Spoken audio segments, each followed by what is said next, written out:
Huh? Do you also see Navia and Clorinde over there? They look like they might have run into some kind of trouble. Let's go check out what's going on!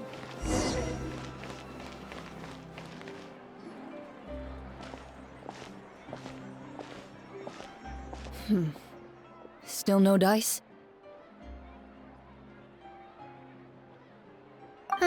Not at all. And I've asked pretty much everyone in the court of Fontaine already. Lynette's ears drooped as soon as she heard that we'd have to be out and about for days on end. And Fremine, he hid himself under his helmet as soon as he realized there'd be people around that he didn't know. What about Chiori and Charlotte? I feel like both of them would be more than up to it. I've asked them already, but they're both pretty busy right now. I just gave the members of the Spina a few days off, too, so I don't want to bother them either. This is getting pretty difficult.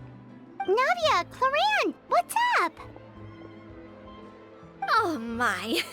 Well, if it isn't my dear partners. How are you all doing? Huh. Navia? Huh? Oh, you mean... Yep, this is our chance.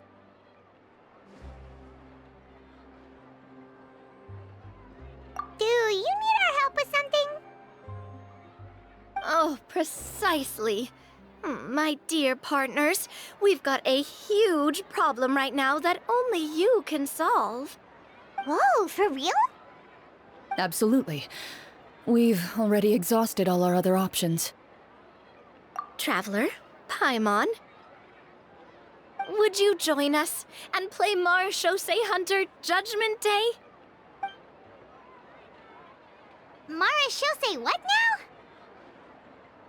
It's a new game script by the Tabletop Troupe, a local roleplay adventure club. Ever heard of the Tabletop Troupe? They put out games that allow you to participate in a story and roleplay characters with your friends. Oh, I've loved their stuff ever since I was a kid. That sounds super interesting. Clorinde and I are both veteran members of the club. Recently, someone came up with a new script and was looking for people to help playtest it for them. And when they asked, of course I couldn't refuse. I mean, come on, a brand new script? Nobody has ever played it before. Generally speaking, scripts at that level of development have a lot of issues, but I think this one is pretty solid. The author obviously put a lot of work into the story, and the world building is also quite credible. Whoa. I know I was the one that handed you the script, but some of us haven't read it yet. No spoilers, please. Anyway, the script calls for a team of 4. Ah, yes. We're missing one final player right now. So, you're saying you'll help us out? I knew I could count on you, partner. Paimon and the Traveler are kind of a package deal. Is that okay? That's not a problem. I'll adjust the pace based on the actual number of players, and ensure that everyone has a good time. Well, Traveler, what do you think? Wanna play? Paimon will follow your lead. Well, that solves our problem. You have our thanks. Woohoo! I'll go grab the script manager from the club right away. The script manager? Didn't you just say that you gave Clorinde the script? The club introduced a completely new kind of gameplay for the script. In this iteration, the Game Master's version of the script is incomplete.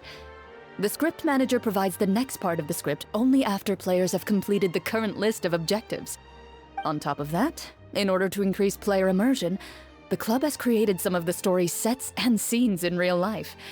We'll only know where we should go once the script manager reveals the starting location. Wow, you're right.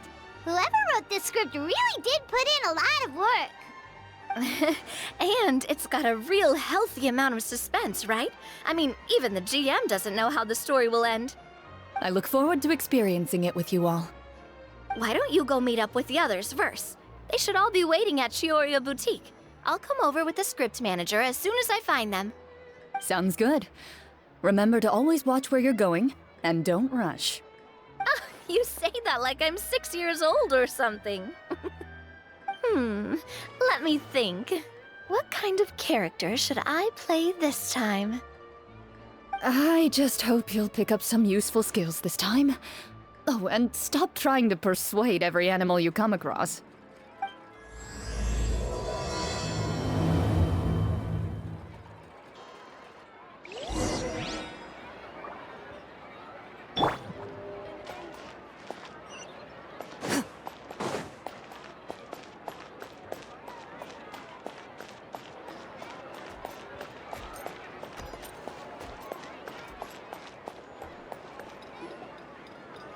Oh, sorry to keep you waiting.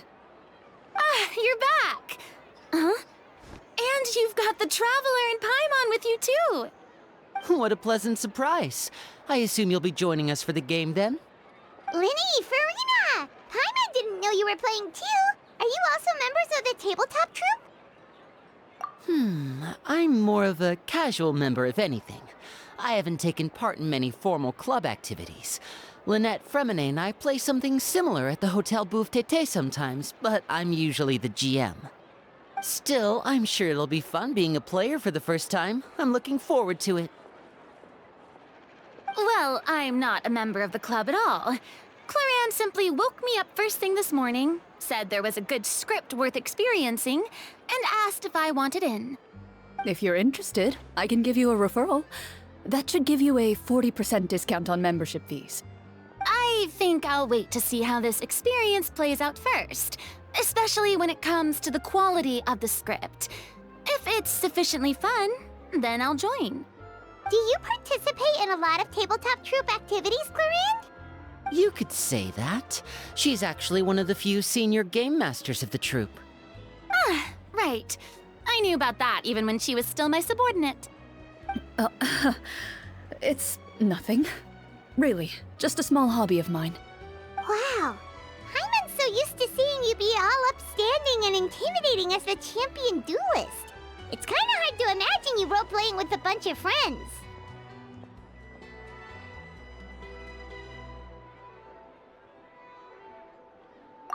Surely you jest. I would never intentionally make things difficult for my players. I maintain a clear boundary between my professional and personal lives. The me you see at court represents the law and order of Fontaine. I put all personal feelings to the side and grant a fair duel to all who seek to defend their honor. But in my personal life, I'm just an ordinary person. Someone who feels anger and sadness, just like everyone else.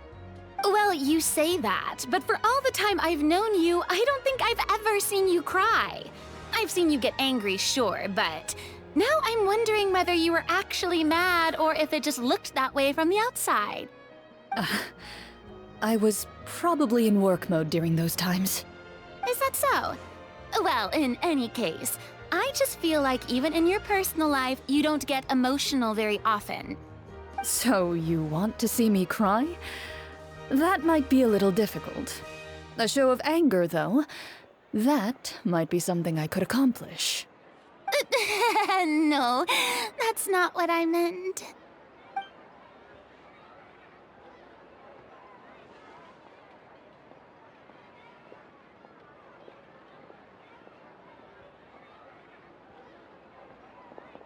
Ah, I'm back! Here, allow me to introduce you to the script manager, Mr. Florian. Pleasure to meet you all. Hello? Wait, are you a champion duelist too, Mr. Florian? Oh, no. This is just the costume provided by the club. I occasionally play a few of the roles in my scripts. That sounds like a lot of work. It's nothing. It's the least we can do to give the players a more immersive experience. Anyway, allow me to give you a brief introduction of the script. This script was adapted from the real history of the Marechaussee Hunters. You all will play the role of hunters from a bygone era and resolve a series of events unfolding in the capital. Paimon's not super familiar with the history of the Marechaussee Hunters. Is that a problem? Oh, no problem at all. I can give you a brief rundown.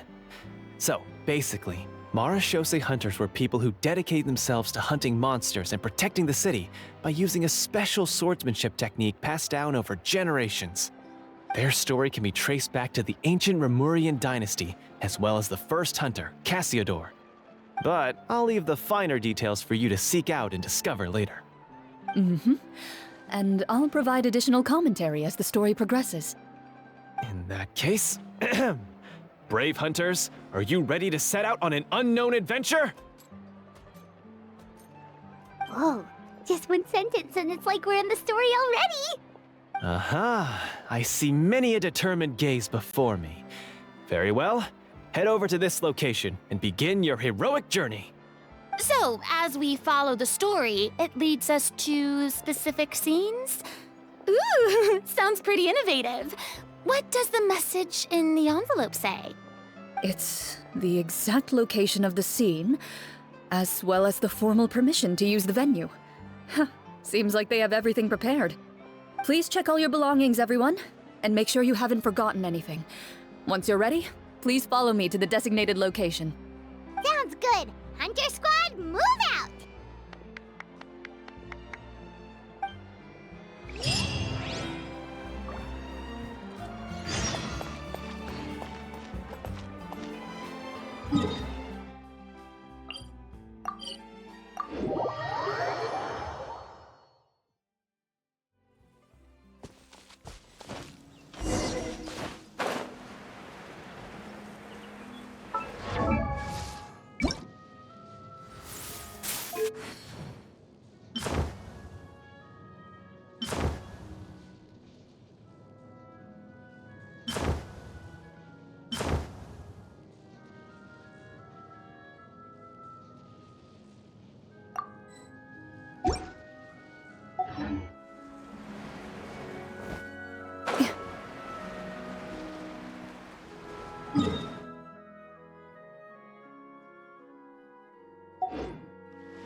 Ready.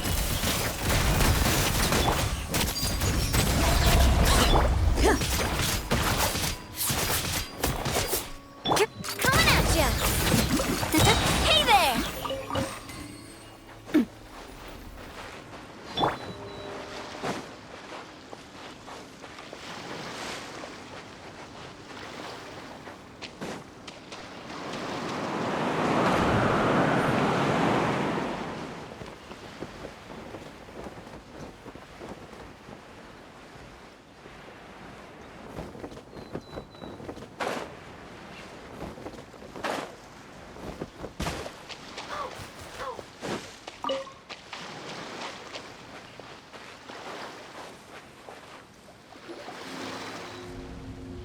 Whoa, they really have thought of everything. Even the phaetometer is here and ready to go for us. The phaetometer? What's that? It's a card that's used to determine action success or failure. We'll need to use it when we try to use certain skills. And what about all the dessert and tea? Is that for us as well? That's what the message said. Really? That's so nice. It feels just like a tea party with friends. Those snacks have Paimon's name written all over them! I think you might be more of a snack hunter than a Marashose hunter, Paimon. Snack Hunter Paimon reported for duty! If there are delicious snacks to be found, Paimon will track down every last one! The desserts are great, but I'm still looking forward to the story more than anything. Very fair. Then, let us begin. First, please pick up the blank character cards in front of you, and write down your name and profession. You can find an abbreviated version of the rules printed on the back of your character card. If you have any questions, feel free to ask me. In this story, everyone is a Marashose hunter. To reflect this, the club has prepared a small badge for everyone. Ooh, nice! As hunters, you have proficiency in swordsmanship and fighting by default, so there's no need to allocate any additional skill points to those areas. Swordsmanship? So there's a fighting part to all of this? Paimon's not sure she can do all that on her own. Maybe Paimon can just stick with you? Why don't you share a character card then? The Traveler will be the Marachose Hunter, and you can be her little floating assistant. Kinda like in real life. So, for the name, do I fill it out with the name of my character? Yep, it can be any name you like. You can use your real name too if you want. I do that whenever I get too lazy to think of a new name. Oh, so it would be like experiencing a different life, but still as yourself. That's not a bad idea. In that case, I think I'll continue to use the name Linny then. Next up is the skill sheet. You have a limited amount of skill points that you can use to learn a number of skills. The more points you invest in a particular skill, the easier it will be to pass associated checks. I'll take persuasion and investigation. Those are must-haves when it comes to missions like these. Oh, those skills sound like they'd be useful for gathering intelligence. Good idea, Navia. Just as expected of a veteran player. So should we also take those skills then? Not necessarily. Since we're working together as a team, we could leave the negotiations to Navia and use our skill points to pick up other useful skills. For example, I think I'll take stealth and sleight of hand. That will give us more options if we run into any situations we can't negotiate our way out of. Oh, interesting. I wasn't thinking about it like that. I suppose it's not so different from an acting troupe. Everyone has their own role to play. Let me see. I'll take arts and performance. I'm not quite sure what use they'll be, but I'm not as knowledgeable about the other skills, and I'm not too confident I'd be able to roleplay them well. Well, that leaves us. What do you want to learn, Traveler?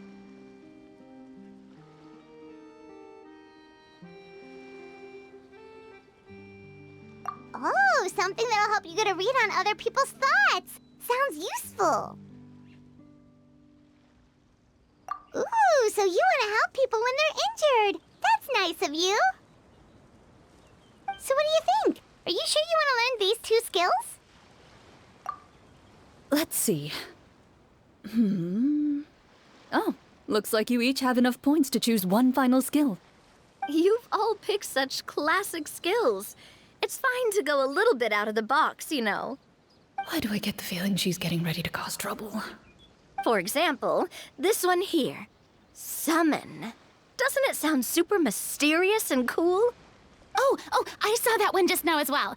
The description says, this skill can be used under certain circumstances to summon characters or creatures that fit the script's world-building rules. The script's world-building rules, huh? But how are we supposed to know what a Marachose Hunter can summon? Oh, that's not for us to worry about, my friend. Just learn the skills that interest you, and the GM will take care of the rest. All right, you've convinced Paimon. Let's learn Summon, then. Paimon can't wait to see what kind of thing shows up. Well, now that everyone's more or less finished creating their characters, we can begin. Since two of our players are doing this for the first time, though, let me ask. Would you like to play on easy mode or authentic mode? What's the difference between the two? Well, in role-playing games, the story sometimes changes based on the decisions of the players and the results of the Fatometer. For example, if you fail a check, that means you cannot use the target skill in that scenario. A critical failure may even result in further negative consequences. If you choose to play in authentic mode, every time you elect to use a skill, you'll need to use the Fatometer to see whether you succeed or fail, and face any consequences that may follow. If you choose easy mode instead, every check will be successful by default, and you won't have to worry about luck playing a factor.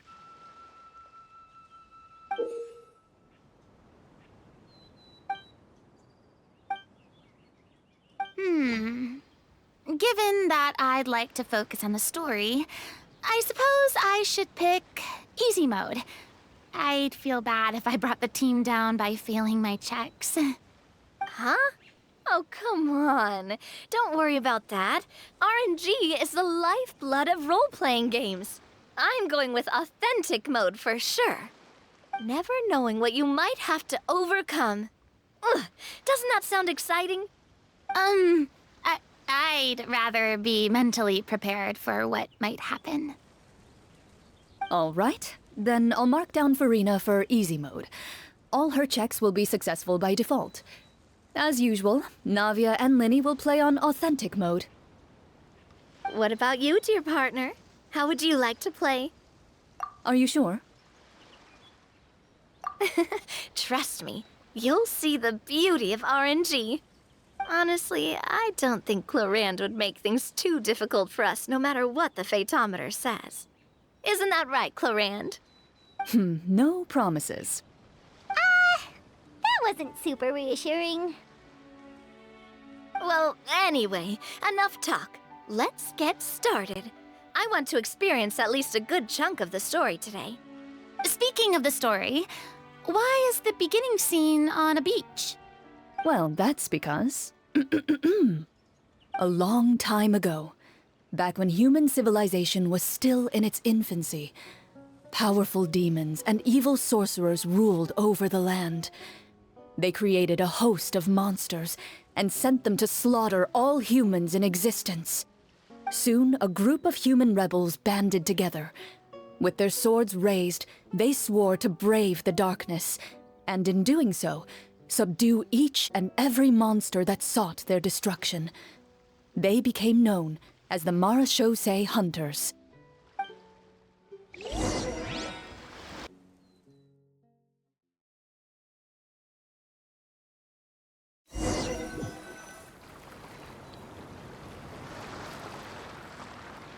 Sometime later, as a member of the Marachose Hunters, you receive a commission.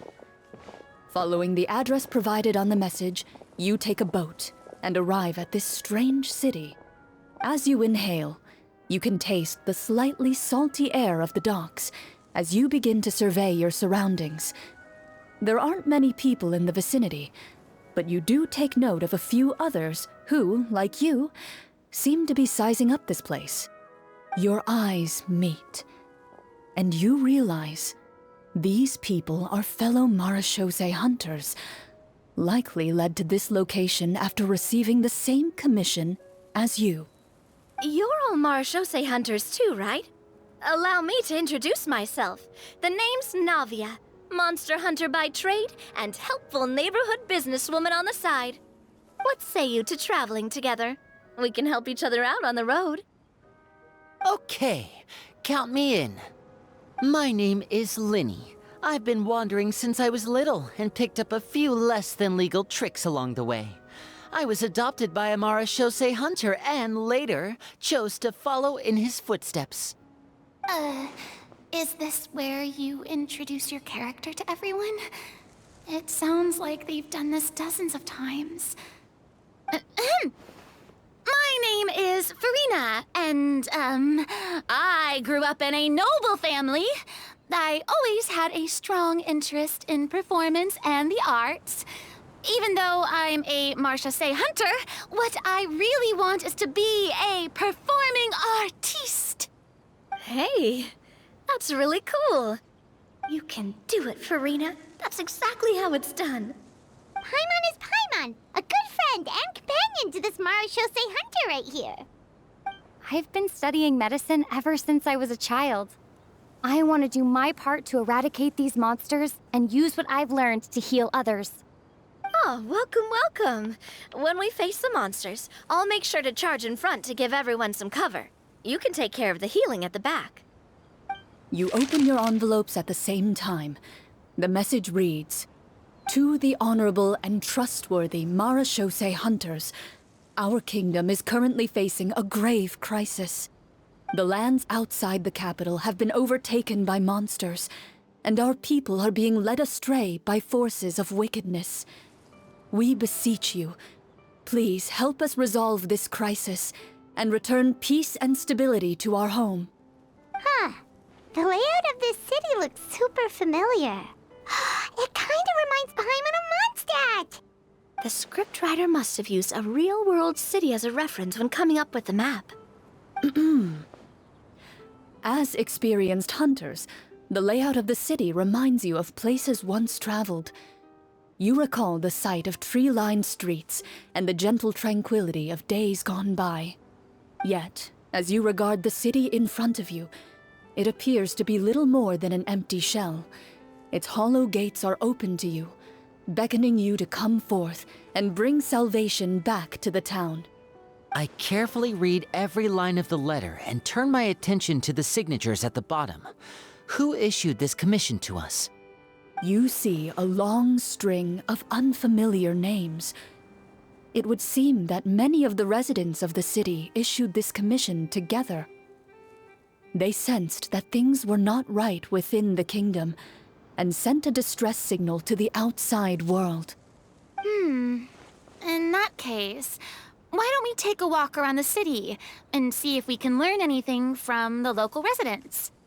Oh, good idea. We might be able to get some leads on the monsters and bad guys we're after. You look up and see a tavern nearby. It appears to be open for the day. Why don't we go check out that tavern?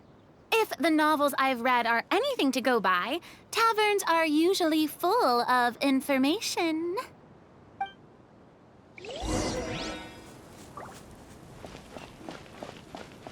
As you approach the tavern, you find a plainly dressed woman standing nearby. She appears to be rather troubled about something.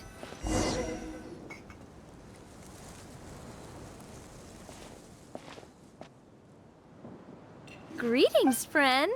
Lovely weather we're having today, don't you think? Oh, hello. I suppose you're right. The weather today is quite lovely. If only those monsters out there would stop causing trouble. It seems like every character included in the script has a certain amount of useful information to offer. If we keep asking questions, we might be able to get some good leads. Oh, come now, don't be sad.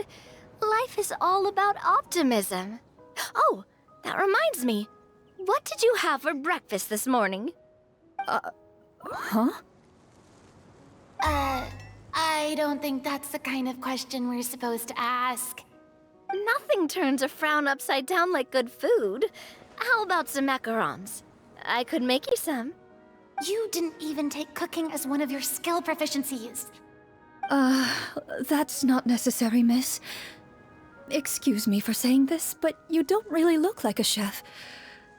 Besides, I'm not really a fan of sweets. So you're someone who barely smiles and doesn't like sweets. You're really starting to remind me of this one friend of mine. Hey! Did she just... me? Clorinde must have broke character for a second. This isn't getting us anywhere. Traveler, maybe you can think of something.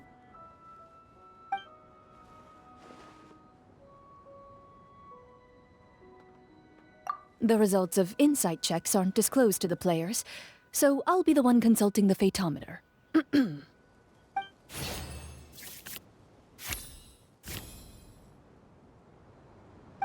You recall all the lessons you've learned in your time and begin to carefully observe the woman's mannerisms.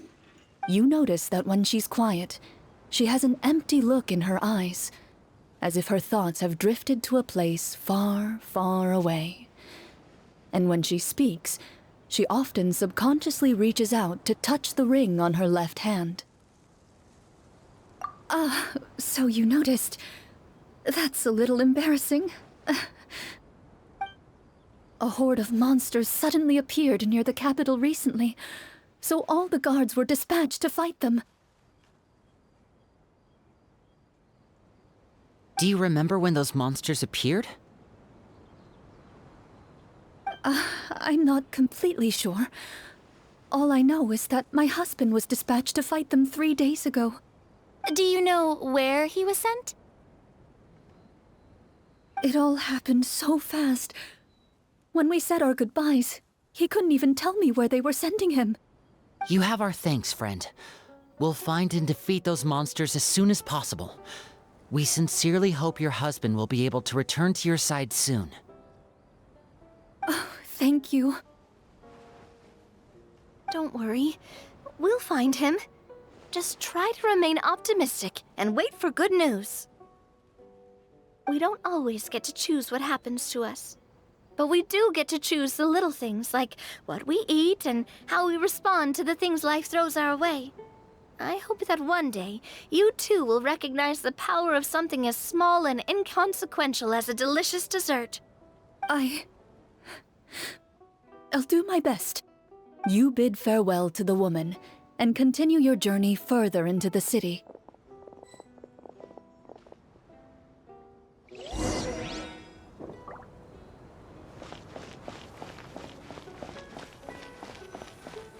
As you venture further into the city, the streets appear largely empty. An elderly woman walks past. You see her shake her head as she puts away her wrinkled wallet. A nearby merchant folds his arms and gives you a disdainful look. You get the impression that he's someone who has long gotten used to the sight before him.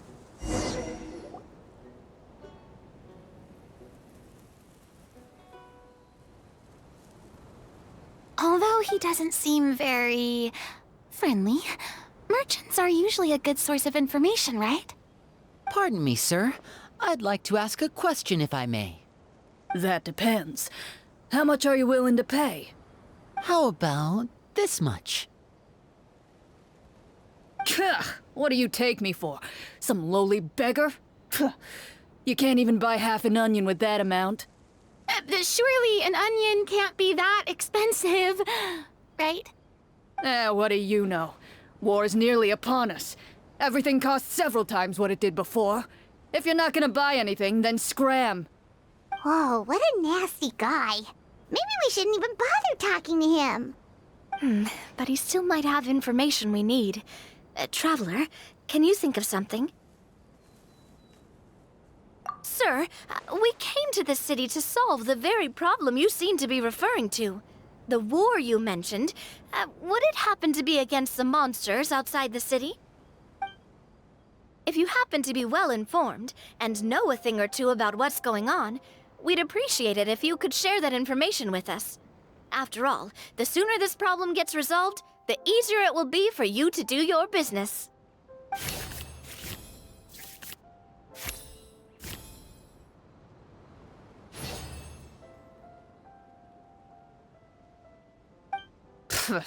Well, things are basically as you said, young lady.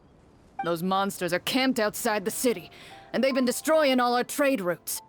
We have limited reserves within the city, so if this continues, we're all gonna be in big trouble.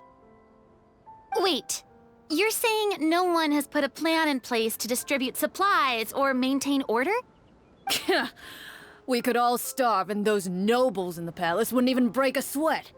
Who knows? Maybe they've been in cahoots with the monsters all along. That is concerning. All right. That's all the information you need, right? Off with you now. I've still got business to do. You know, if you smiled a little more, you'd definitely get more business. And I bet that would make your life just a little bit sweeter. I'm not saying it's guaranteed to work. It's just a tip.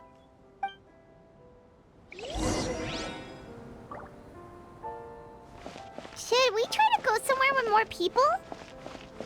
Oh, how about the city square? Follow me.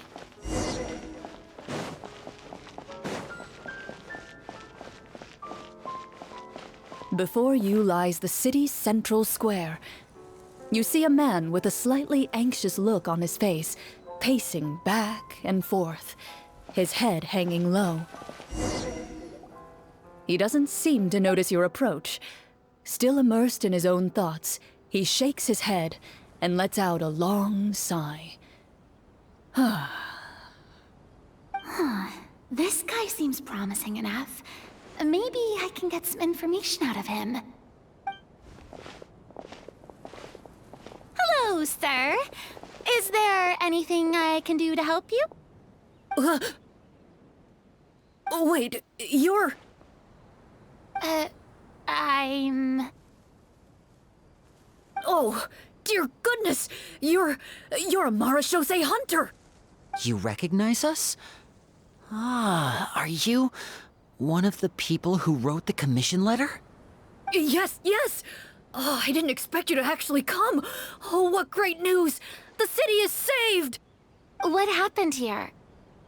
Alas, we once lived comfortable, carefree lives. This city used to be free of monsters. The first Marashose hunter, Casiodor, the Golden Hunter, he was the one who drove them back. However, monsters have once again surrounded the city. Perhaps the seal that kept them at bay has lost its power. Or perhaps an evil sorcerer has been meddling in our affairs. All I know for sure is that their return has stripped the city of any chance at peace. Are there not enough soldiers to drive them out? It's not a question of numbers. The guards simply have no idea how to deal with them. Most people my age have never even seen one of the monsters, much less been trained to fight against them.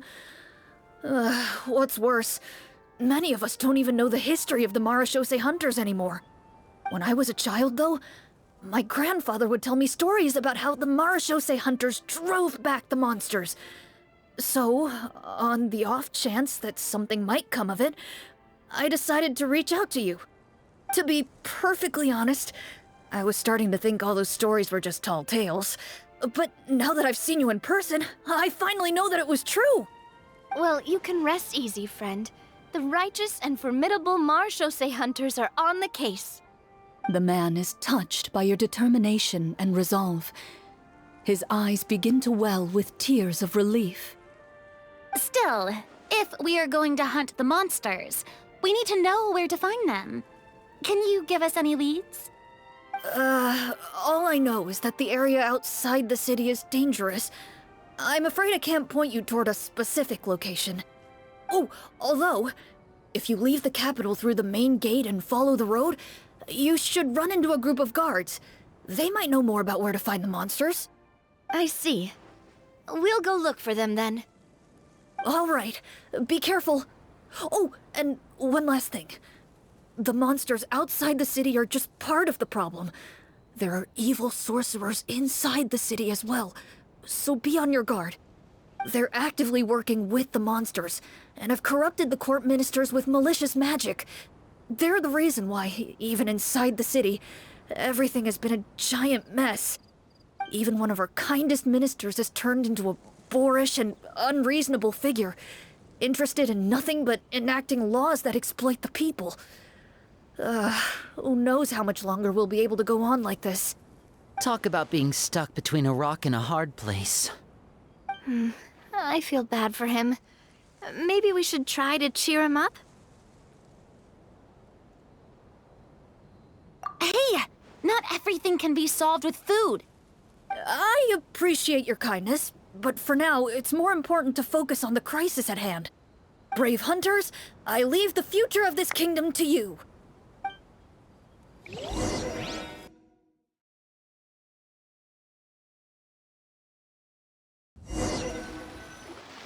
If I understood correctly, there are currently 2 problems in the kingdom that need solving, right? Exactly. We need to defeat the monsters outside the city and take down the evil sorcerer stirring up trouble from within. But which problem should we tackle first? Well, this seems like a good moment for a break. Take some time and discuss what you want to do. Let me know when you've made your decision. I really didn't expect the people in the city to keep us at arm's length like that. I totally thought the hunters would be treated like heroes. Well, Clorinde said the script took cues from the real history of Fontaine, right? Maybe the real-life Marashose hunters were also treated like that. I wouldn't say it's a perfect representation of history, but there are definitely some similarities. Would you like to hear more about it? Sure. As long as it doesn't spoil anything in the script. You brought up bits and pieces of the hunter's history before, but it was all in passing. Paimon wants to know too! The hunters were super powerful, right? Were they all from a special line of supernatural beings or something? Kind of like the yokai in Inazuma? No.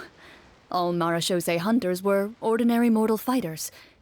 The only thing that set them apart were the special sword techniques passed down over the centuries. Huh? So you mean anyone could become a Marachose hunter? In theory, yes. All you would need to do is survive the rigorous training and master the swordsmanship techniques required to fight the monsters. Still, most people dropped out at the early stages, and others called it quits the minute they saw a monster in person. To become a hunter, you must be strong in both body and mind. What kind of monsters did the hunters fight exactly? Oh, and the evil sorcerer the script mentions. Did they exist in real life too? The land of Fontaine once played host to an ancient dynasty known as Remuria. After that dynasty fell, monsters began to appear, intent on obstructing humans from establishing a new social order. One of the ancient sorcerers of Remuria used his power to assemble a formidable army of golems. He sought to use that force to establish himself as king. Now wait a second. Don't tell me that guy was the inspiration for the evil sorcerer in the script. We still haven't found any in-game information on him yet. So, why don't you talk about someone else for now? Well, I wasn't planning on going into anything you might be able to find out in the game. But if you want me to talk about something else, then... How about Casiodor, the Golden Hunter? Or Egeria, the ex-Hydro Archon? Wait, but those people are all from a super long time ago. Where did you learn all this, Clorinde? From my master. Huh. By master, you mean Miss Petronia? Is someone you know?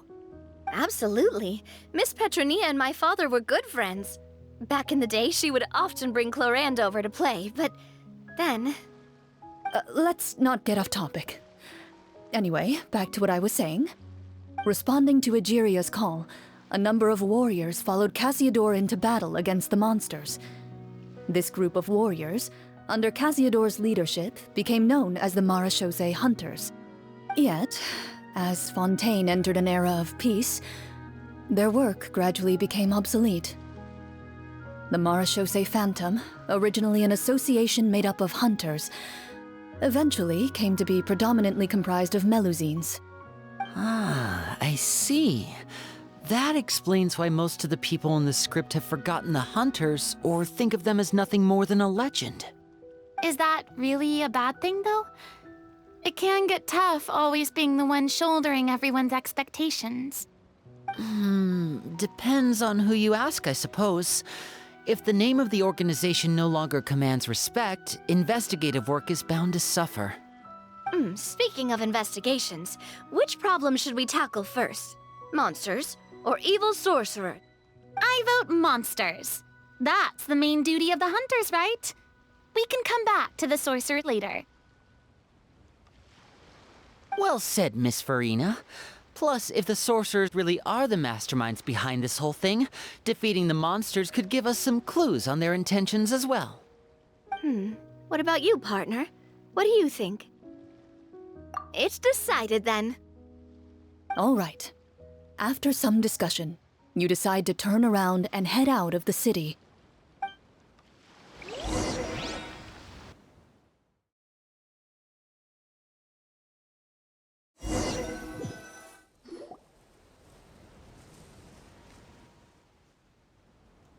Let's take a look around, like that guy said. You there! Outsiders, halt! Who's there? An armored man approaches you. He has a tall, muscular build and a determined expression in his eyes. Just one look, and you can tell he's fought in his fair share of battles. Although he's trying his best to conceal his current state, his uneven gait and the sweat dripping down his forehead make it obvious that he's been wounded and is in serious pain.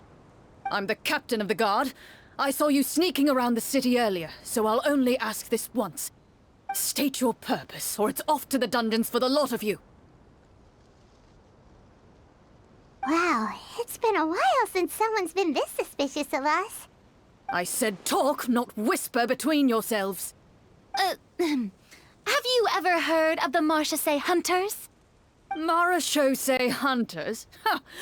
That fairy tale, you mean? What, you expect me to believe you're one of them?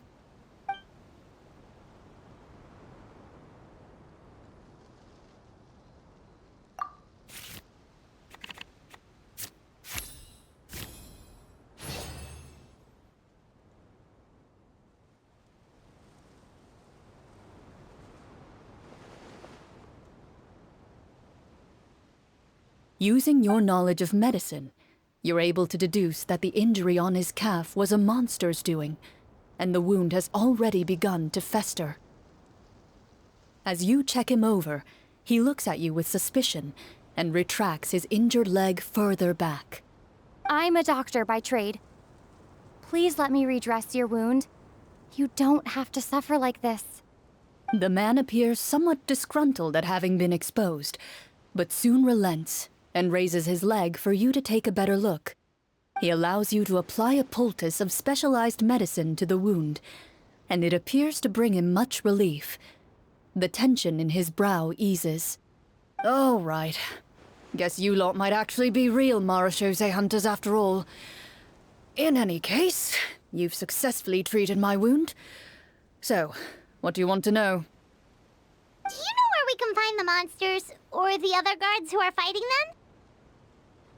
He informs you of the various locations where monsters have appeared. He looks in that general direction with a pained gaze, as if a thin, invisible thread is pulling on his wound. Some of our new recruits have never even dealt with a petty thief, and now they're out there fighting monsters. If it weren't for this cursed leg. Oh, please, sir. Don't get too worked up. You need to focus on your recovery. Just leave the monsters to us. We're Marachose hunters, after all. Hearing you say that, a glimmer of hope flashes in his eyes. But it disappears almost as quickly as it came. Those monsters aren't easy to deal with. But if you insist on going, I won't stop you either. I just hope all the guards will be able to come back to their families alive. I wish you the best of luck.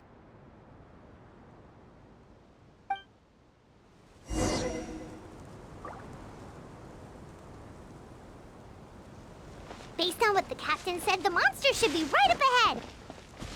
Let's go. Hopefully we're not too late.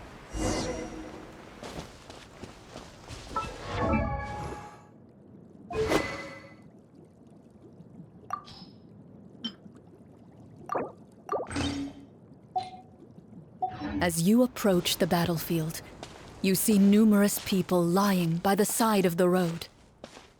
They appear to be dressed like guards. Their faces are filled with desperation and terror. Some are screaming and cursing in vain, as if still trying to banish the monstrosities they saw from their minds.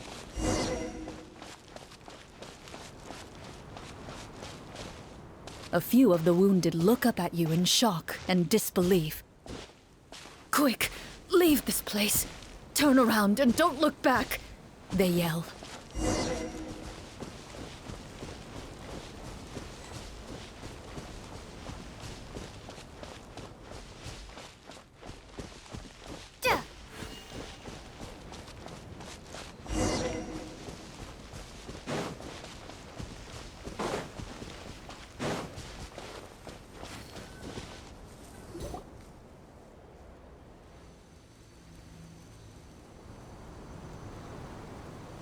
This is the place he mentioned, right? You see broken iron swords scattered all around you, and downed trees riddled with terrifying claw marks. All the signs point to one thing. A truly devastating battle just took place here. Be on your guard, everyone. The monsters might still be around. Before you can finish your sentence, you hear rustling sounds from the surrounding bushes. The monsters have emerged. They close in on you without fear. You get the impression that, in their bloodthirsty eyes, you're just another meal for them to devour. A little help here! This thing wants to eat Paimon! Your battle round begins now.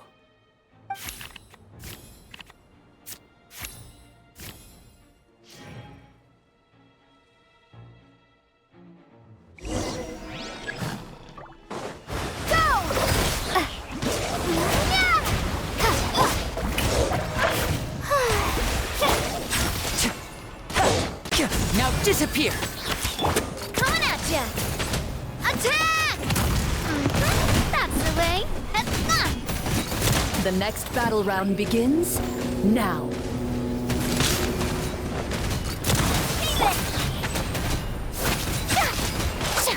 Let my name echo in song! Water jet! And voila! Let's get this show on the road!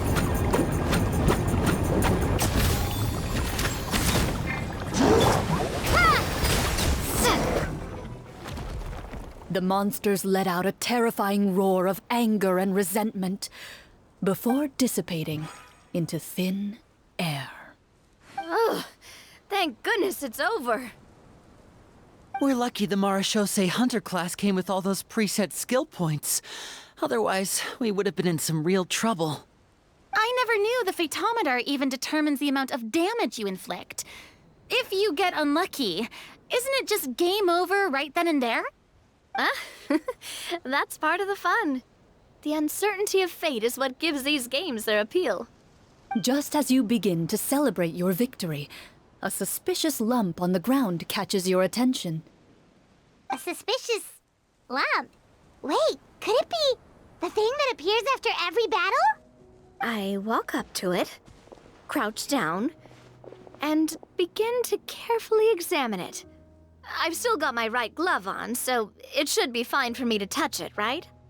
As you investigate the mound, you discover that the exposed portion appears to be made of wood. It was previously obscured by the large form of the monsters. With the monsters gone, the small protrusion now awaits your discovery, poking out of the ground like a shy flower bud. Whoa, it's a treasure chest!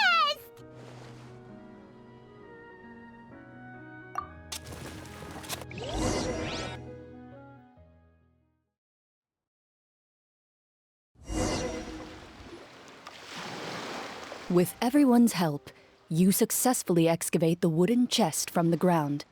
Even without opening it, you can tell from the mora and jewels scattered around the chest that it must contain quite the fortune. Makes sense. We worked hard for this. Let's open it and we can share what's inside. I can understand your excitement, Paimon, but think about it.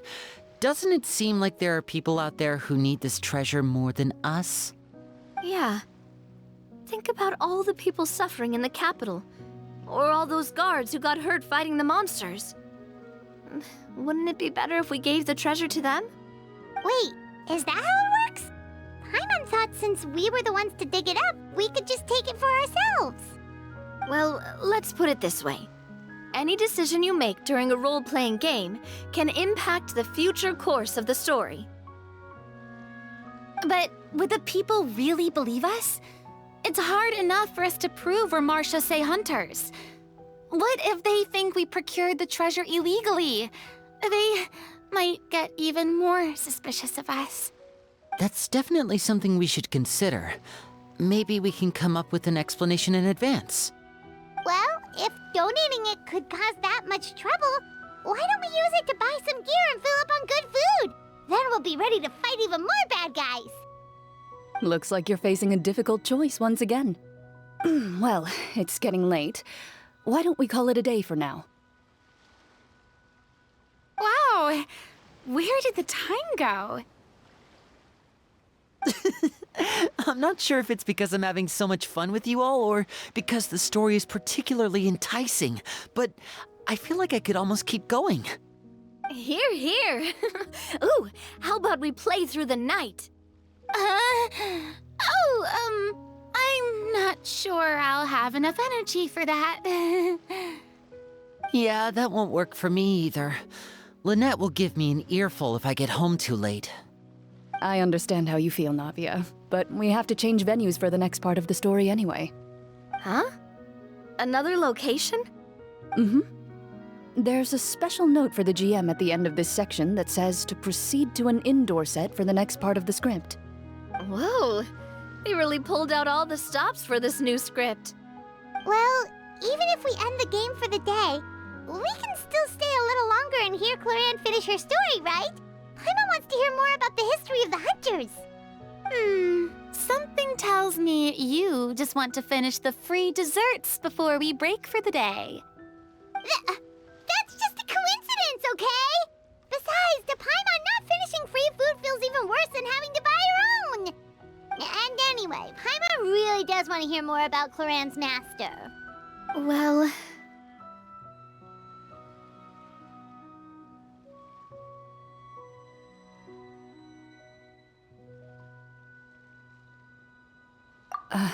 It's nothing. I appreciate the concern, but it's all in the past.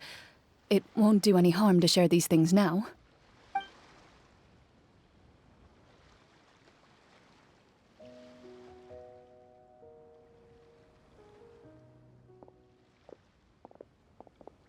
My earliest memories are of living with Master. According to her, she saved me from certain people of ill repute. My birth parents had left me behind some time before that. What a heavy beginning for a life story. Master was a fascinating individual, if inexperienced in the ways of raising children. My first ever toy was a short sword. Although I suppose it wasn't so much a toy as something Master removed from her waist and handed to a noisy child in need of distraction. Oh, wait, so she handed an actual sword to a child? Isn't that dangerous? Did you hurt yourself? Of course I did. I cut my palm and bled quite a lot. But Master was not concerned. She just stood there and casually lectured me about it. See, that's what you get for not holding the sword properly, she told me. She then crouched down next to me and said, "Give me your hand. I'll teach you to bandage this wound. After that, it's time to learn how to truly hold a blade." Excuse me for asking this, Clorinde, but how old were you exactly when all this happened? Probably around, 3, give or take. 3? Isn't that when most kids are still struggling to hold a fork? As I said, Master was rather inexperienced in the ways of raising children. She believed trial and error was the best way to teach a child what they're capable of. I'm not so sure this is a question of experience. I didn't see anything wrong with her ways at the time. And anyway, children don't get to choose how they're raised. Oh, she did bring me back a pet from Liyue once. It was a Geovishap hatchling. A Geovishap hatchling? For a pet? That seems even more dangerous. What she said was this: make sure to get along, you two. If you really can't agree on something, just settle it with a fight. Whoever loses is the real pet. And how old were you when this happened? 5. Well, did you win? No, I lost. So you're saying you actually became the Geovishap's pet?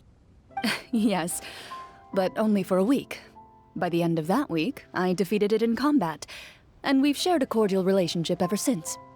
That really doesn't sound like the kind of childhood someone should have. Later on, I gradually understood that Master most likely didn't know any other way to raise a child. She was a marechaussee hunter, but I never heard her bring up her own parents. Thanks to her, I learned how to navigate the forest by the age of 6, and could hunt monsters in the wild by myself the year after that. Even though the training she subjected me to was strict, she always made sure to take me traveling when she had the time. We met many of her friends during those days. That was also how I met Mr. Callis and his family. I still remember the first time we met. You were too scared to join our picnic and hid behind Ms. Petronia the whole time. I still hadn't really met many children my age at that time, so I didn't know how to interact with others. After that, though, you started coming over a lot. You loved challenging people to shooting competitions, remember? I don't think many members of the Spina ever beat you in one of those. I had a lot of fun during those days. I enjoyed them too. Oh, do you remember that one time we went exploring around the Spina together? We overheard Papa call your master Fontaine's Protector of Justice. We tried to pretend like we never heard anything, but you nearly let it slip that one time.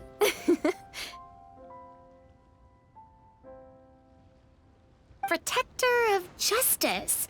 Oh, wait, you mean that vigilante hero from 20 years ago? The one who is always active at night? Yep, that would be her. She often would put on a black cloak and go out at night. I never knew where she went or what she was doing. Until, like Navia said, we overheard the truth from Mr. Callis that night. 20 years ago, huh? I still remember the guards leaving all kinds of witness reports about her on Nervalette's desk. My apologies.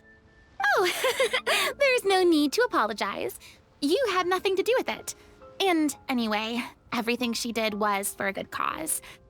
Although, calling herself the protector of order was a bit much. Especially when she deliberately operated outside the law. Huh? When did the Protector of Justice become the Protector of Order? Oh, she had a bunch of code names. I heard she would just come up with a name on the spot whenever she was asked. Later on, she probably got sick of answering those questions and decided to stick to just two. The Protector of Justice and the Protector of Order. That sounds like her, all right. I bet she forgot which of the two she'd use by the time she got back each night. Well, she certainly sounds like a fascinating individual. With her strong sense of justice, it's no surprise her student followed in her footsteps. It's true. I always wanted to become like her. Someone powerful, independent, and with a strong sense of conviction. But...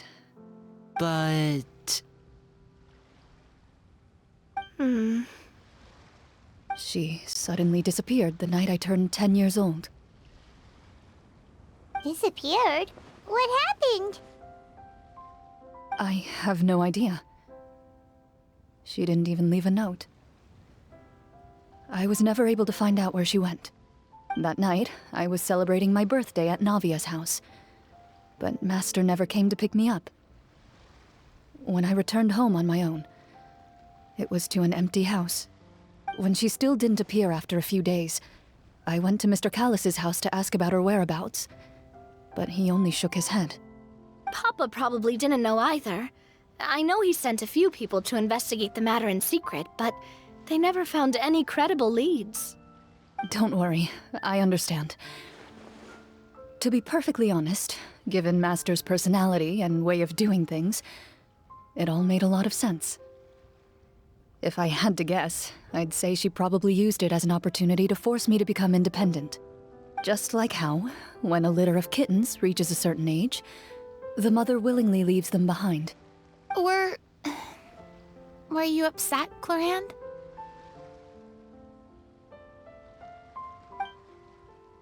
I was at first, but not anymore. I don't believe Master would suddenly disappear for no reason. There must have been something she just had to do. Well, despite everything, you still managed to follow in her footsteps and become the greatest champion duelist in all of Fontaine. You're practically a living symbol of law and justice. I suspect my position would be far too by the books for her. Master always did whatever she pleased. But you're right. I suppose I do take after her in some ways. Who knew Clorinde had such an interesting past? I never had the chance to ask her about it before. And I wonder... if Clorinde's master were the champion duelist back then, would that duel against Mr. Callis have gone differently? Oh no. Judging by the atmosphere, Clorinde and Navia are probably thinking something similar. The mood just got super awkward all of a sudden. Well, anyway... Would you look at the time? It's getting dark, so we should probably call it a day for real this time. If we keep talking like this, we really will be here all night. I had a great time today, Miss Clorinde. Thank you for being our GM. Anytime. The script was good, but I've got to say, your childhood stories were even better. Hey, you should tell us more about that fight against the Geo-Bishop sometime. Maybe your master was onto something. You could be right. What does she mean, on to something? I certainly don't know any 5-year-olds who want to fight a bishop in their spare time. Guess I'll head back as well. I need to save my energy if I want to continue enjoying the story tomorrow. You're that excited to hear about my fight with the bishop? I was talking about the script.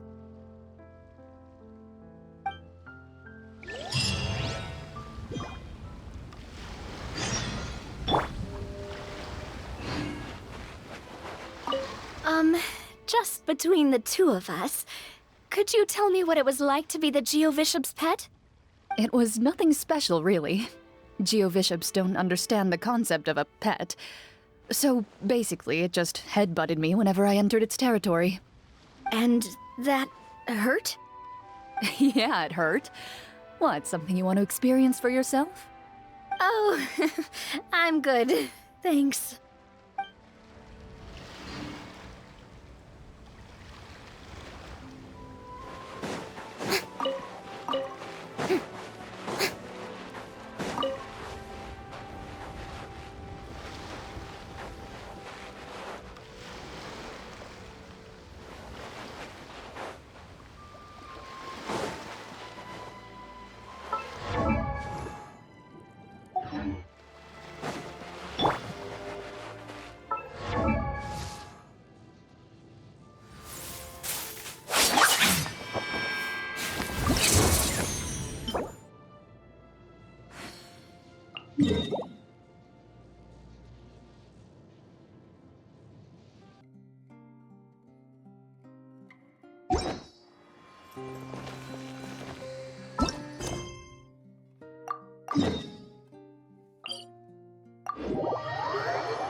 Let's go, Tomato!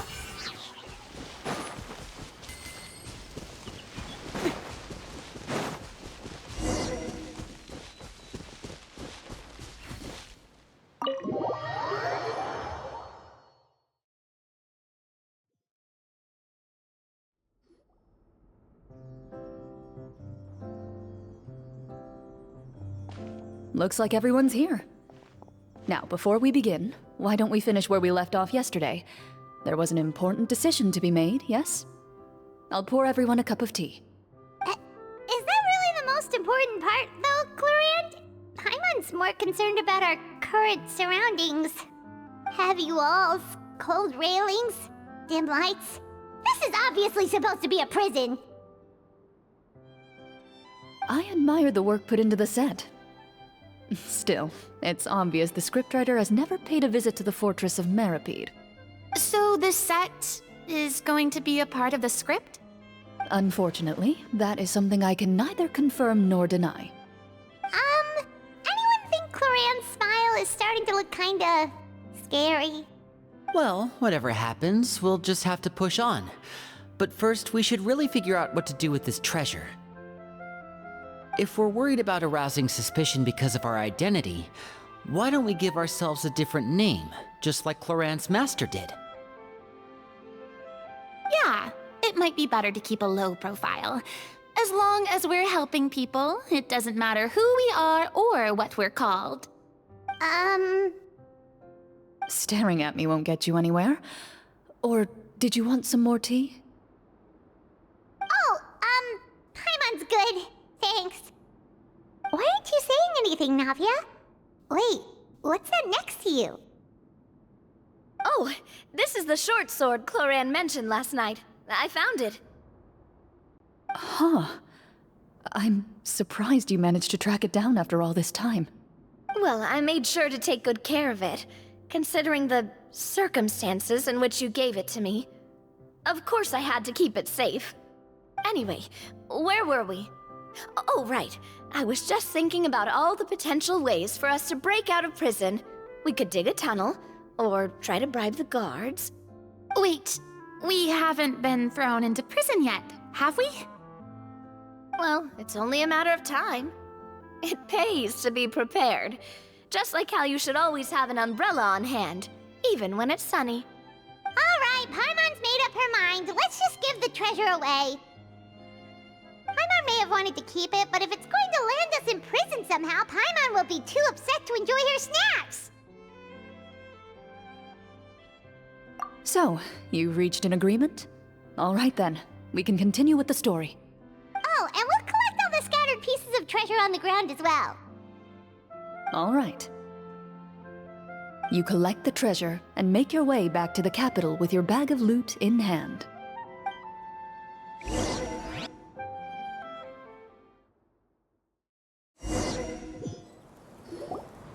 The city is still shrouded in a gloomy, oppressive atmosphere, but your spirits are surprisingly high. In places where sunlight struggles to reach, you generously share your wealth with the children, the elderly, and the poor in urgent need of help. Thank you, kind soul. The elderly woman's look of gratitude follows you as you walk away, her eyes never leaving your back until you move entirely out of sight. However, there's still quite a bit of Mora remaining. It appears you haven't made much progress. She's probably trying to tell us to speed this up. We need to hurry up so we can address the sorcerer problem. Should we go find that man again at the square? He seemed like a pretty responsible guy. I'm sure he knows the people here far better than us. Oh, good idea! Just as you start to make way to the square, intent on finding the man again, there's a voice.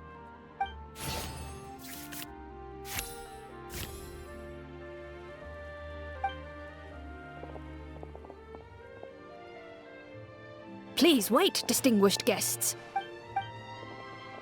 Several strange guards suddenly call out to you. They run forward to meet you and proceed to politely pay their respects. Greetings, gentlemen. Are we being invited for afternoon tea? Surely you jest, my lady. That would not be our place. It is His Excellency the King who requests to meet with you. Please come with us.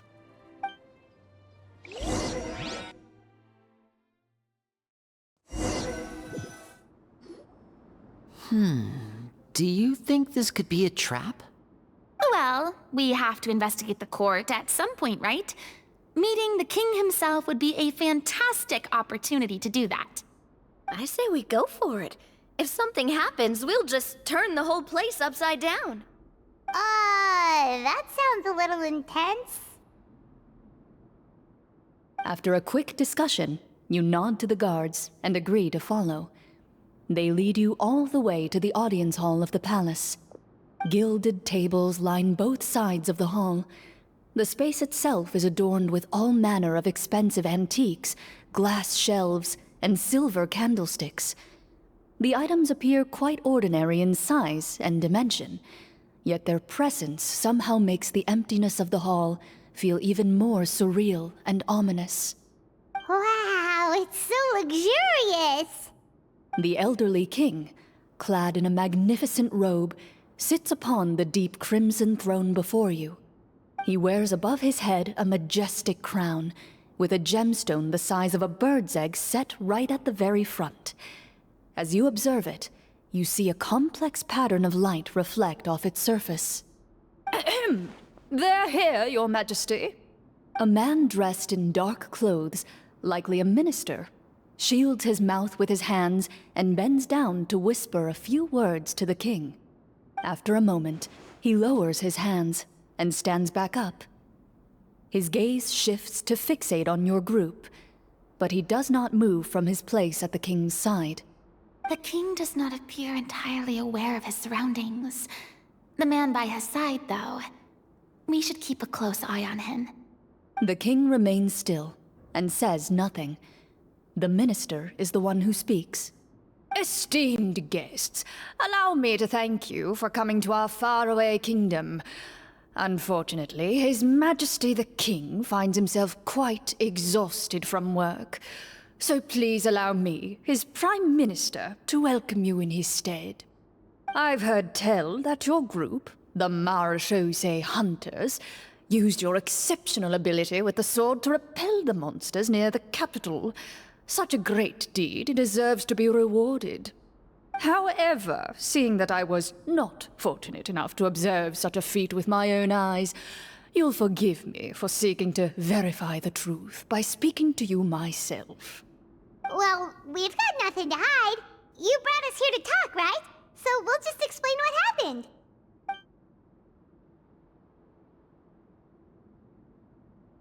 The golem's blades were so powerful, they could cut down trees in a single swipe. It took a lot of effort to defeat them, even for trained swordsmen like us. Well, that was enough details, right? Believe us now? Your account does indeed match those of the survivors. Since you were the ones who defeated the monsters, that must mean you are also in possession of the treasure they stole?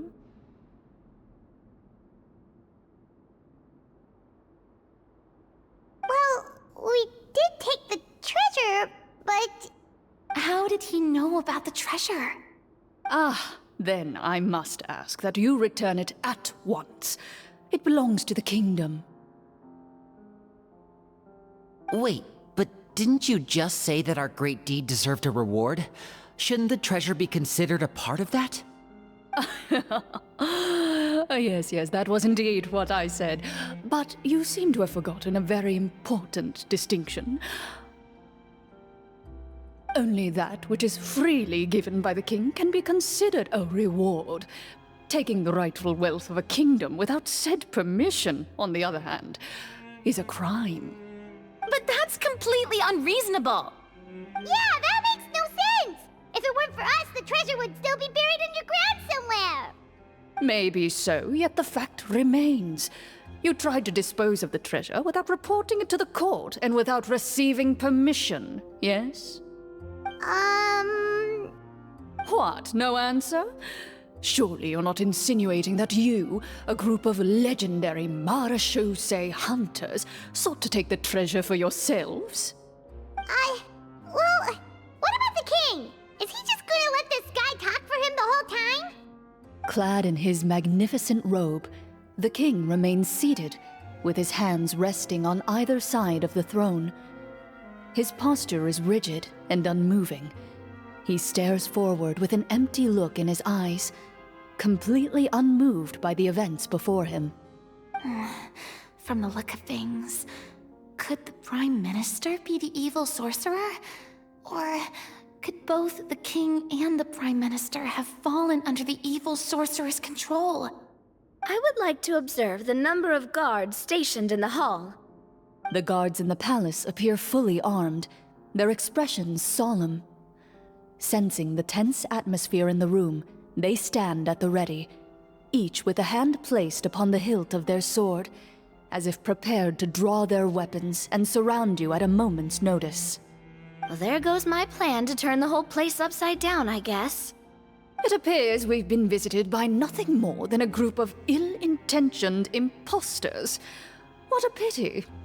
Guards, take them away and throw them in the dungeons.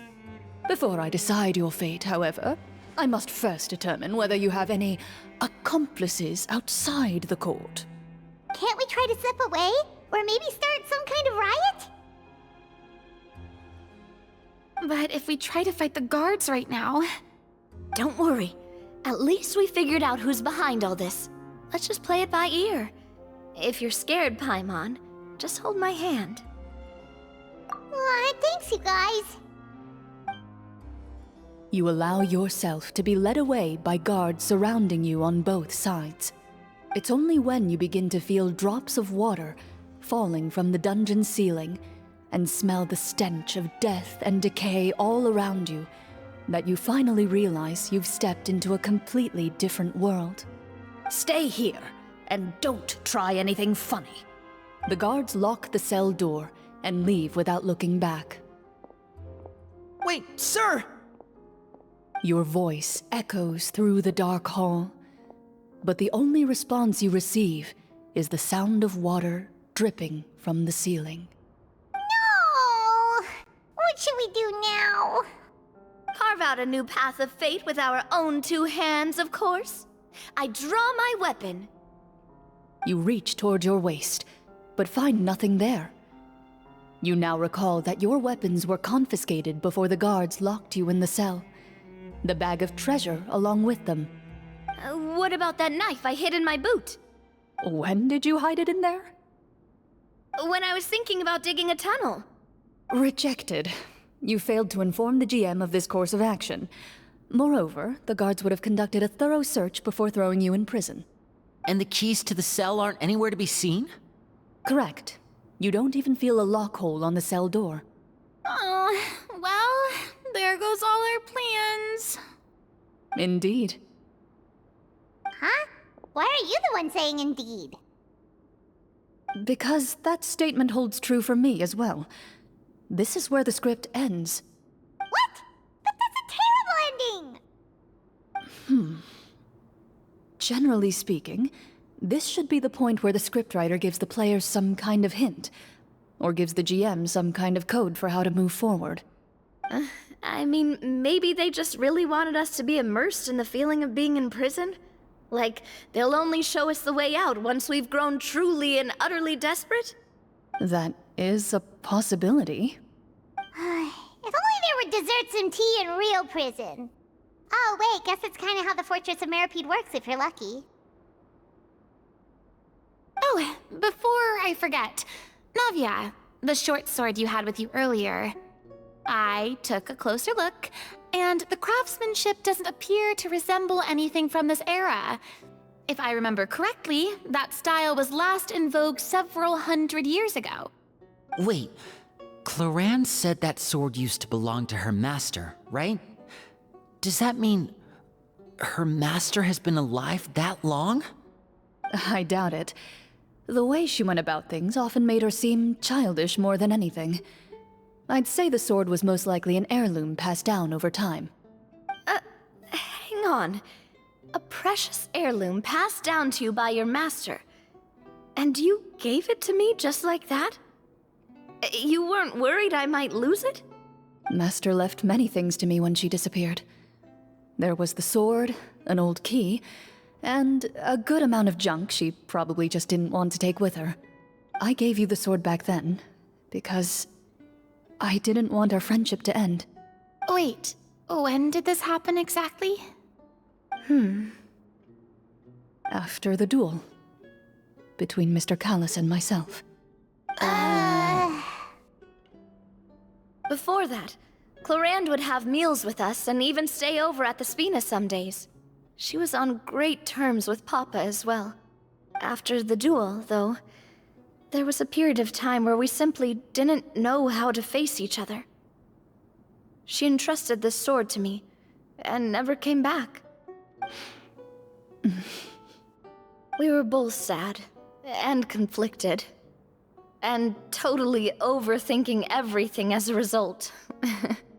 Whenever I looked at this sword, I couldn't help but wonder if Miss Petronia had never introduced us to each other at that picnic. Maybe part of the sadness I was feeling could have been avoided. Back then, it felt like I hadn't just lost a father, but a close friend as well. No one can change the past. The most important thing is that you two found your way back to each other and can enjoy things like this together. Yep, you're right. I'm sorry, you two. I didn't mean to bring up any sad memories. Think nothing of it. No one here is at fault.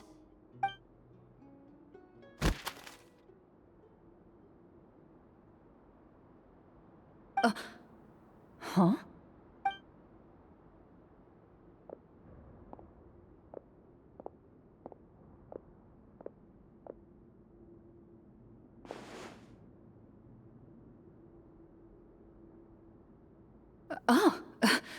Looks like the next part of our script is here. Perfect timing. The situation was really starting to get desperate. And not just because of the prison thing. From Clorinde's face, Paimon really can't tell if it's good news or bad news. Water continues to drip from the ceiling. In this lightless dungeon, you lack a reliable way to tell how much time has passed. Eventually, you get used to the unpleasant odor of straw, mold, and rust, and find yourselves alternating between fits of drowsiness and despair. Suddenly, you hear footsteps outside the door. Heads up, everyone. Someone's coming. Gather close, everyone, and keep your voice down.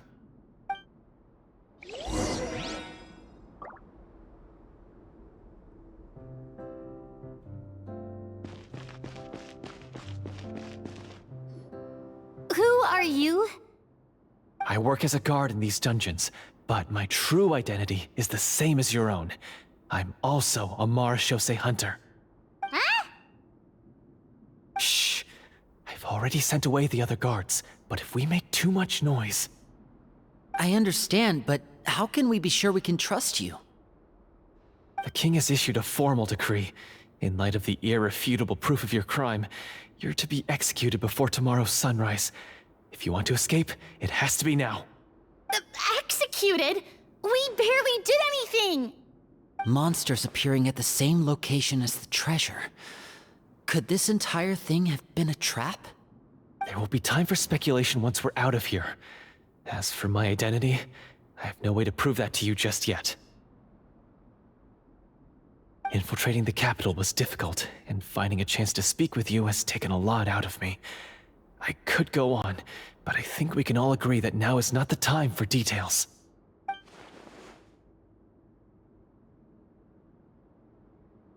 Have you seen our weapons anywhere, sir? Don't worry, I brought them with me. They're just behind the door.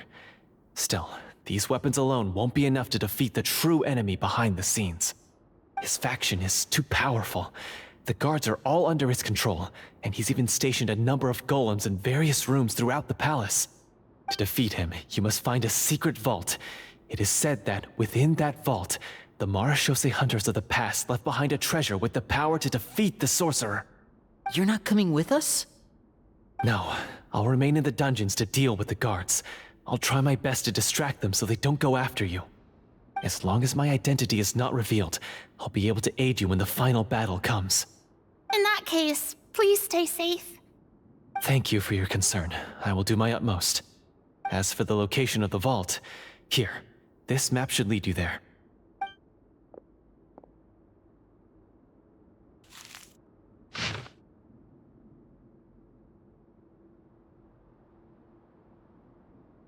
Got it. All right, once I open the door, remember to stick close and refrain from making any noise. I'll lead you out of here as quickly as possible. You now have the chance to restore the honor and legacy of the marechaussee hunters. So please, get out there and reclaim what's ours. And be sure to exercise caution.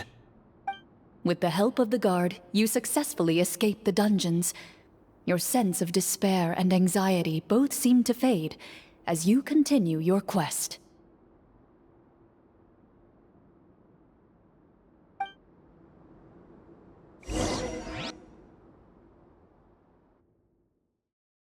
Wait, we didn't get to use our skills at all while we were in prison.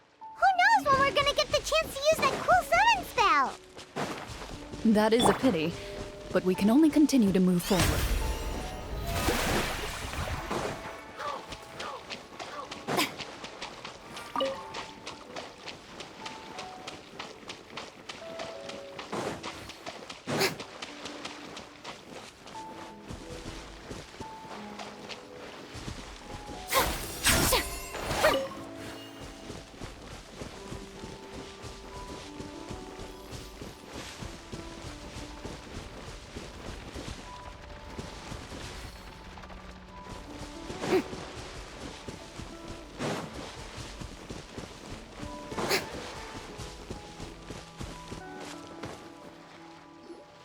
This should be the place marked on the map.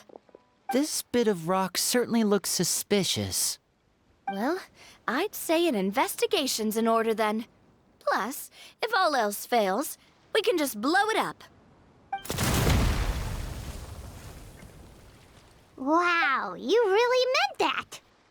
Before you lies a serene stretch of open water, its surface shimmering a brilliant shade of sapphire blue. Well, guess this means it's time for a swim!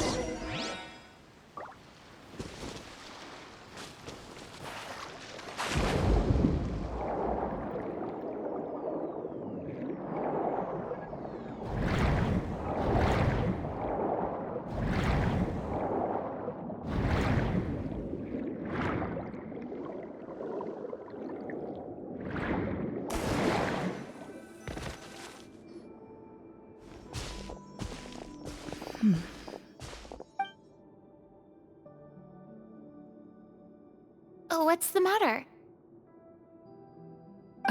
It's nothing. As you step into the cave, you find yourself in an eerily quiet space. Before you lies a narrow passageway that appears to trail off endlessly into the distance.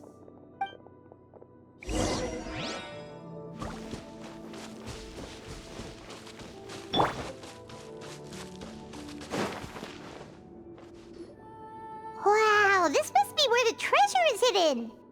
But this door is blocking our way in. It almost looks like it's been here for quite some time. I've got to hand it to the tabletop troupe. They really went all out with the props. Huh. What have we got down here? A kind of mechanism connected to the door? Ah, it looks like we might have to arrange it into a certain pattern. A pattern on a stone door. That's something Master mentioned before. Is something wrong, Clorinde? After a long, difficult journey, you finally arrive at the location indicated by your map. It appears to be an ancient site of some sort, where treasure likely awaits. Your surroundings are exceedingly quiet and serene, as if the secret that slumbers here has never once been disturbed. If you listen closely, you can almost convince yourself you can hear the sound of its calm, gentle breathing.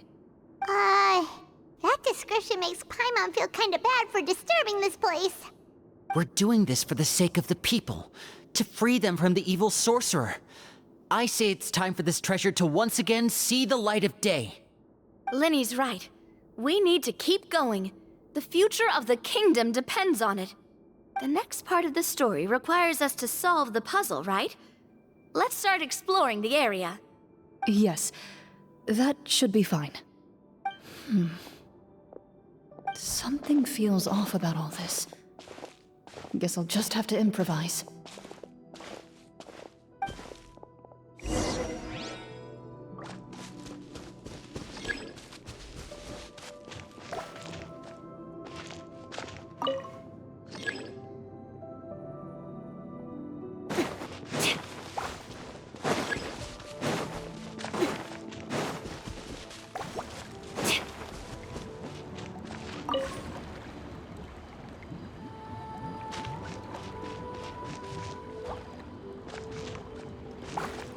I found something! Found something here, too.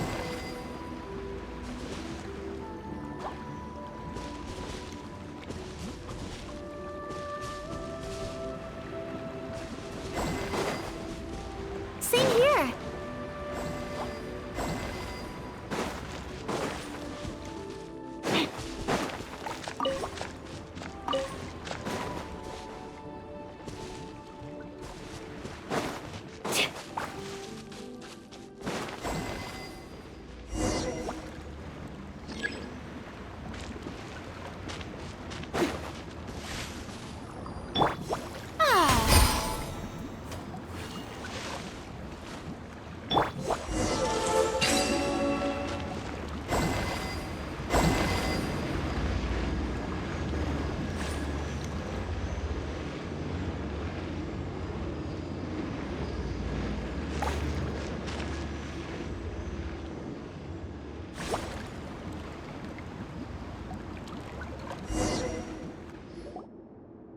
It worked! Something just appeared. Some kind of new mechanism, maybe? By solving the puzzles, you prove yourselves worthy of inheriting the secrets of the past. At the end of each puzzle, you're rewarded with With? a key.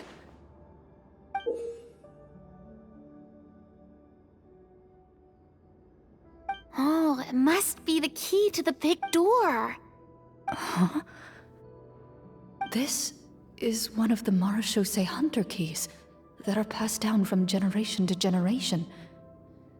It looks just like the one Master passed down to me. It is said that 4 keys in total are required to form the final, complete key. And it seems like we just collected 3 of them.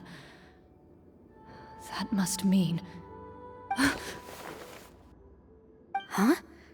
What's wrong? You hear a few strange noises. Suddenly, all the torches in the ruin go out at once. Huh? What's going on? Did we fall into another trap? For the sake of immersion, please close your eyes, everyone. Without the torches, the space is now completely dark, and you cannot see anything.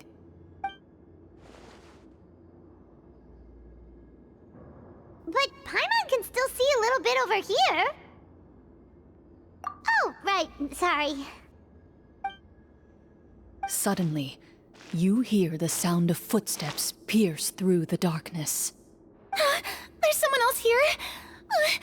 Oh, this is so unsettling. I can't see anything. I've been discovered then. Wait, that voice, it's...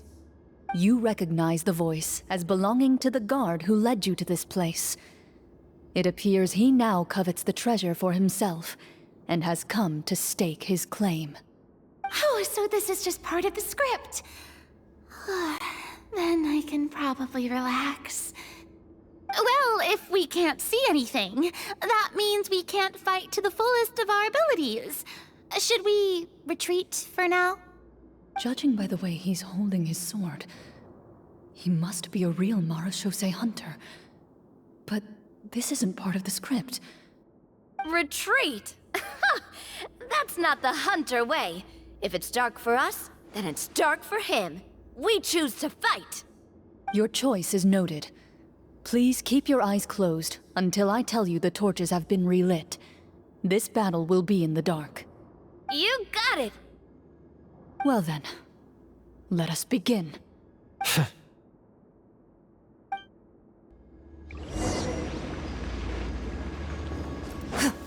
Loaded! I'd like to try to hit him with my sword. Your strike is successful. Ha! You're facing a veteran... Is he still standing? Goodness, he sure has a lot of each. Is it over? Can we open our eyes now? The enemy is strong and relentless, but the battle is nearing its end. The torches have not been relit. What about now? Final strike. Ha!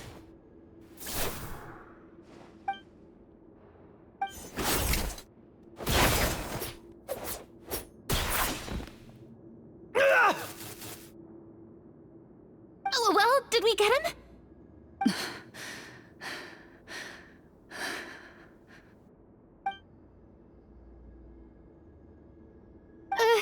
Clorinde? Warm fire flickers across the walls once more. Your vision is now clear. In an impressive display of courage, the four of you successfully defeat the uninvited guest. That look in his eyes. It's like he became an entirely different person as soon as I defeated him. Huh? Mr. Florian? Oh, wait. We're supposed to be role-playing. I should stay in character. Speak your name, guard. Why did you lead us here just to betray us? Is this treasure really more important to you than bringing peace to the kingdom? What kingdom? What peace? Those were nothing but lies! I, Florian, am a true Marashose hunter, descended from hunters of ages past. So he's also using his real name. Or, wait, was that the name of his character from the very beginning? Then I'm even more confused. If you truly are a Marashose hunter, shouldn't you want to help us just like you said before? Shouldn't we fight together for the sake of the people? What do you know? In this day and age, there's no glory to be had as a Marashose hunter. What's that supposed to mean? My skills were passed down to me by my father. We lived a life of obscurity in the remote wilderness. Still, he devoted everything he had to being a Marashose hunter. And what did he get in return? A life of poverty and pain. In a world that forgot all about him. When he died, not a single person came to mourn his passing. The Marashose hunters were the ones who saved this city. We're heroes. We deserved more recognition and respect than this. Is he talking about how no one in the capital seems to remember the hunters and their legacy? I didn't expect the script to contain this level of social criticism. So that's why you want to take the treasure for yourself? You feel like you're owed fame and wealth? If you already knew where the treasure was located, why didn't you just come down here and take it? Because I still needed the final key. Only a true Marashose hunter is capable of passing through this final door. As someone who sought to hurt others for his own gain, Florian lost that right long ago. Okay, but what is this treasure anyway? We've got all the keys, right? So can we just go in and take a look? You're sure you want to go in? We've been talking about it for so long, of course we want to see what's inside! And we've already defeated Florian, right? So he won't try to take it from us anymore. Pesky brats. Watch yourself. Then let's open the door together. All right. Your choice of action is confirmed.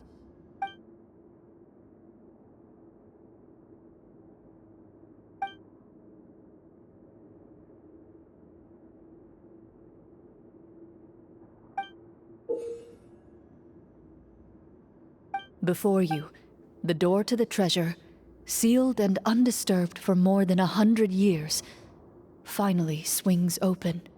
You hear the shrill wail of the door hinge as it rotates for the first time after years of disuse, almost like a sleeping giant letting out an extended yawn. You get the impression that the secrets buried behind this door might be just as heavy as the sound you just heard. It's open! Come on, let's go in! Paimon wants to see what's inside! Ooh, me too! Ugh, uncovering hidden treasure is the most exciting part of adventuring. What do we have here? Uh-huh. A stone tablet? And some shabby weapons? You call this a treasure vault? Looks more like an abandoned warehouse! Maybe the troop ran out of budget at the end? They provided a super immersive experience at the beginning only to drop the ball at the most important part?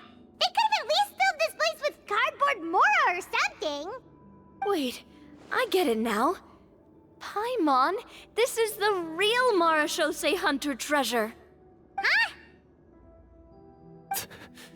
This is it?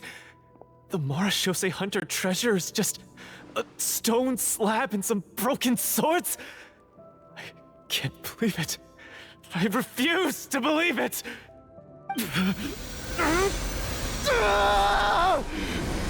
Whoa, are you okay? The Marashose hunter before you appears to suffer a serious mental breakdown. He needs to leave the room for a moment to collect himself. One of you seems to understand the significance of the treasure already.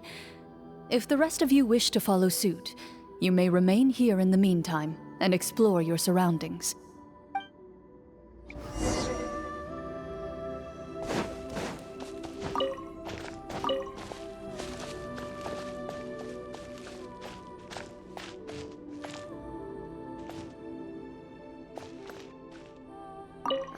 The names on the tablet.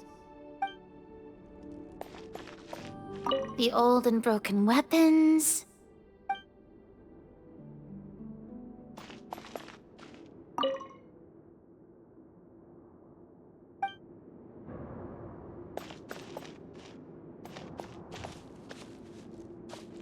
Walter.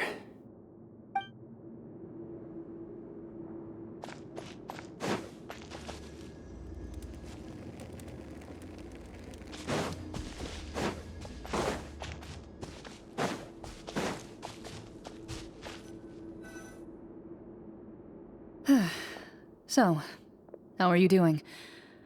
Feeling any better? What just happened? Do you remember how you got here? Or what happened to your body just now? I remember now. brought you here because I wanted to... The explosives in the cave! You mean these? Huh? How did you... I could tell something was off the moment I stepped into this cave, so I kept an eye out. I've already dismantled the whole thing. So the strongest champion duelist in all of Fontaine saved the day once again. Guess I shouldn't be surprised. It would seem your skills as a Marechaussee hunter are as sharp as ever. I deserve some answers, don't you think?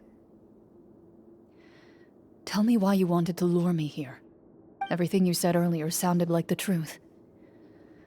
Luckily, your monologue was dramatic enough to convince my friends you were just role-playing. I don't know. I just always felt like there was something in my heart that didn't belong to me. Something agitated and angry. Who knows? Maybe it was my own anger all along. I could never really tell. The feelings about my father and the other Marechaussee hunters are real. It just wasn't fair. I was angry, bitter that no one remembered them or praised their accomplishments. I don't know when it started, but at some point, my anger came to completely consume me. At that point, I remembered the legend my father used to tell me. The one about the treasure. But if the treasure was all you cared about, why plant all those explosives? Wouldn't they just destroy the treasure and bury you along with it? I can't remember. My head is a mess. It felt like there was this voice telling me to eliminate the hunters, but now it's gone.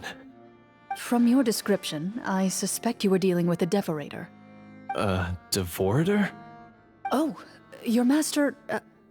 your father, I mean, never talked about it? It was a kind of monster that was active several centuries ago. No, I've heard of it. I'm just not sure why you suddenly... Wait, it can't be. The seal! The seal? My family has served as Marechaussee hunters for many generations. But the title and swordsmanship weren't the only things passed down over our line. There was a seal as well. My father instructed me to always watch over that seal and maintain it regularly. He said it had been passed down over a truly ancient age, and protecting it was our clan's most important duty. But I neglected that duty after he died. I finally decided to come down and check on it one day, and that's where my memories become fuzzy. The Devorator would be a formidable adversary for any mortal being, even ones as capable as the Hunters. If you lacked the power to completely destroy it, you could easily fall prey to its influence and corruption.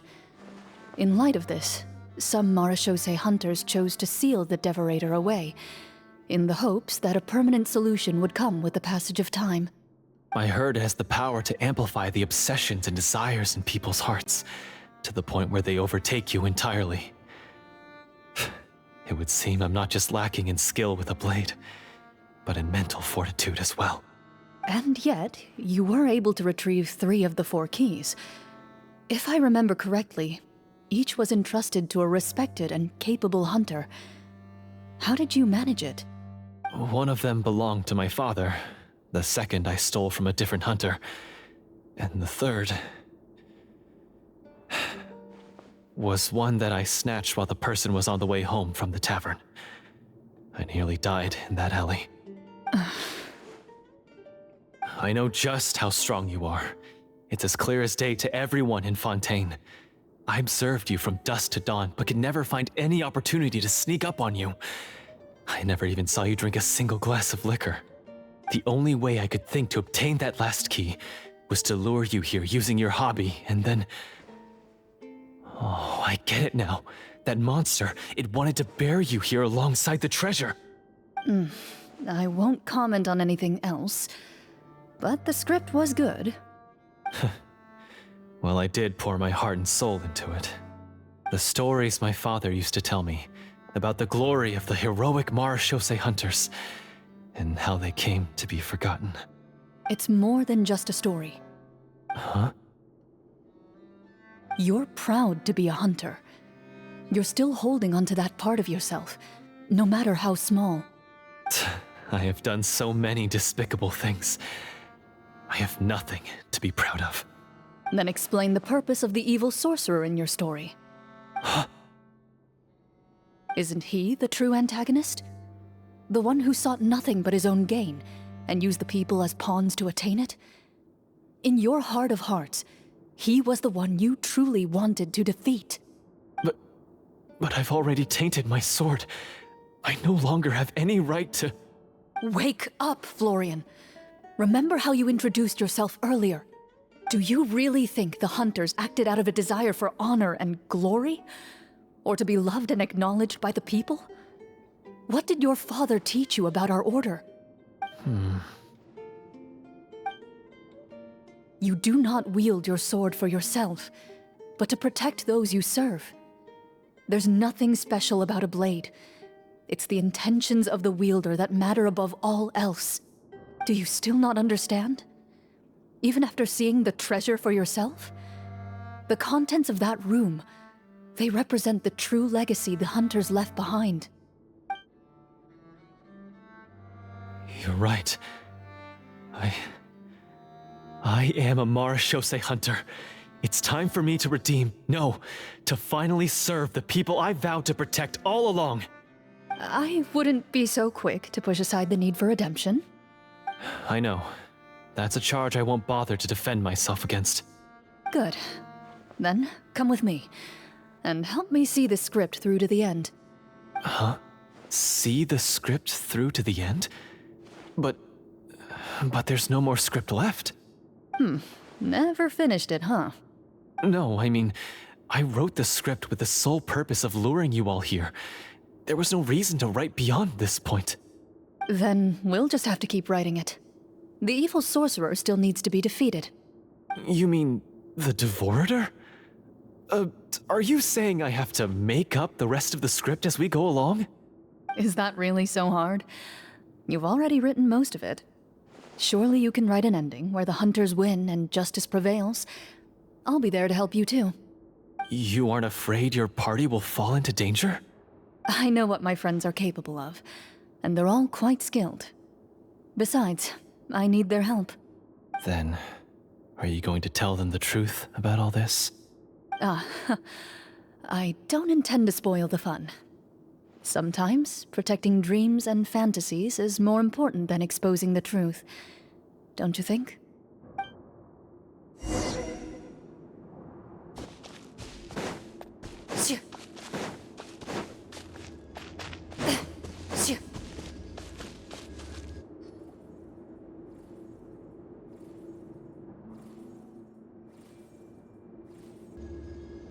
They're back! That took a while.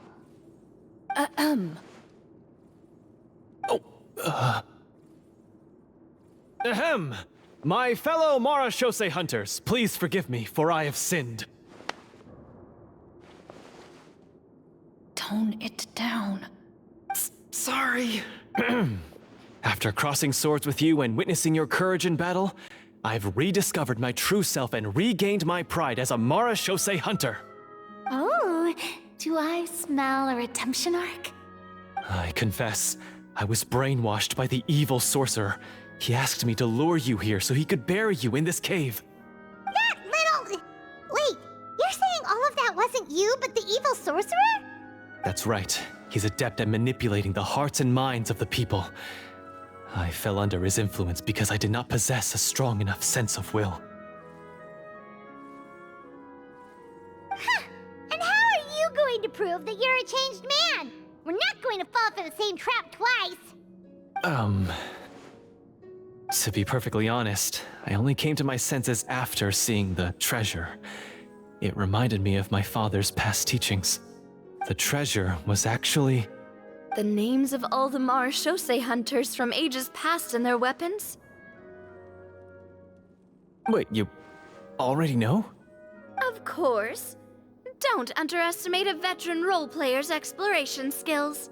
Oh, wait, I mean Marashose hunter Navia's exploration skills. We just finished reading through the content of the stone tablet. That tablet recorded the lives of some fascinating people. For example, this Marashose hunter called Est. She inherited the responsibilities of the Golden Hunter and passed judgment on many people. But in private, she had a very easygoing personality. Her favorite pastime was singing and dancing with her friends, and she was said to have a beautiful voice. So, she was just like you. Oh, you really think so? Well, when you put it that way, I suppose I also have a few things in common with this Walter. Working as an executioner, he supposedly used a countless number of tricks to confound his enemies in battle. Oh, if only I could have seen the feats of magic he pulled off back then. Their lives were all so exciting. You could write so many cool books about their accomplishments. How could they have all been forgotten? Because they chose to be. To hunt monsters that only appear in the shadows, you must also operate in the dark. To be a Marechaussee hunter is to willingly give up on wealth and fame. Then this stone tablet must have been left behind by their companions. That's right. Few Marechaussee hunters ever revealed their identity to the public. They always protected the city from the shadows. The only time they spoke of their accomplishments would be at night, when they gathered with their fellow hunters in front of the bonfire to share stories of the monsters slain by their hand. So, this tablet was created not so that the hunters would be remembered by the people, but so that they would be remembered by each other. No wonder this place was so well hidden. You regard the stone tablet in solemn silence. The names of your comrades etched onto its surface serve as a reminder that you are never truly alone. The tablet proves that, although a hunter walks a shrouded path, it is not a solitary one. There will always be those who walk beside you, a fact that remains as true today as in ages long past. Their legacies shall continue to be passed down from generation to generation, as everlasting as the stone onto which their names are carved. Father, you once told me that I should seek out the treasure if I ever became lost. So this is what you wanted me to find.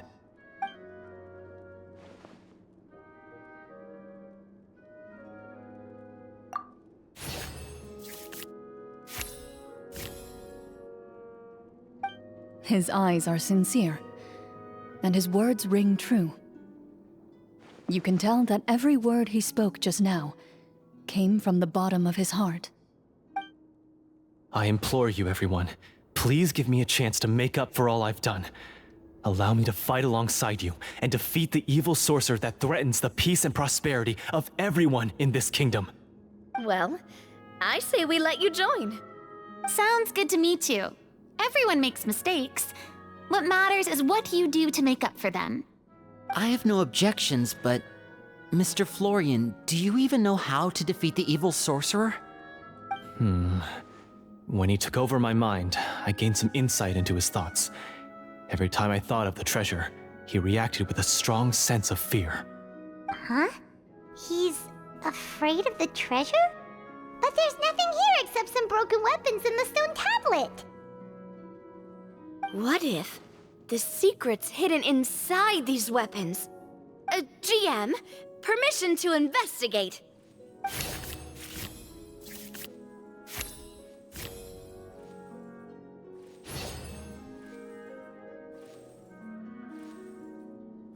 At first glance, the weapons appear absolutely ordinary. But as you observe them, you notice a faint energy emanating from within. These blades have slain countless monsters. Though it's been a long time since they were used in battle, their edges remain sharp, as if they're simply waiting for the next worthy hunter to carry on their legacy. So basically take these with us, right? I'll take this weapon, since it used to belong to Est. Maybe it'll find comfort in being held by someone who appreciates the arts. Ah, good idea. I'll take Mr. Walter's bow then, from one archer magician to another. Paimon's gonna to pick a cool weapon too!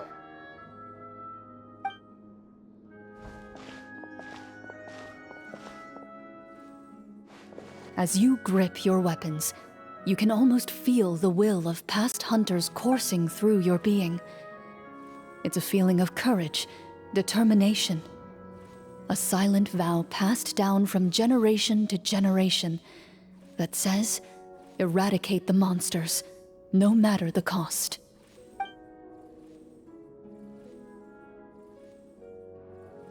Mr. Florian, do you know where to find the evil sorcerer? I was able to see his surroundings when our minds were connected. I believe he's currently hiding out at the church in the kingdom. We must be extremely careful. He's spent so long living among monsters that he's now taken the form of one. He will not be easily defeated. Then why don't we explore some more and try to find some higher level gear? We don't want to just fight him and lose, right? Oh, No, we have to strike now. He was greatly weakened when I managed to break out of his control. If we let him rest, he might have time to escape.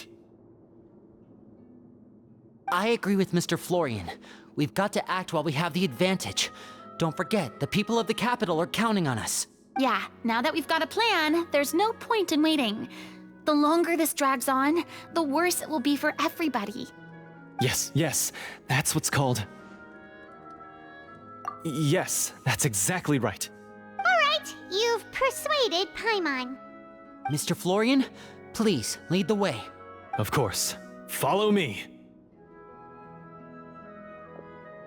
He had to set up so many scenes today, and now he has to join in for this last part. I really don't envy his job. Finally, you decide to slay the evil sorcerer and bring peace back to the kingdom once and for all. As you walk away, you feel the gaze of the stone tablet at your back, as if all the hunters of the past are wishing you success in the battle ahead and awaiting your triumphant return.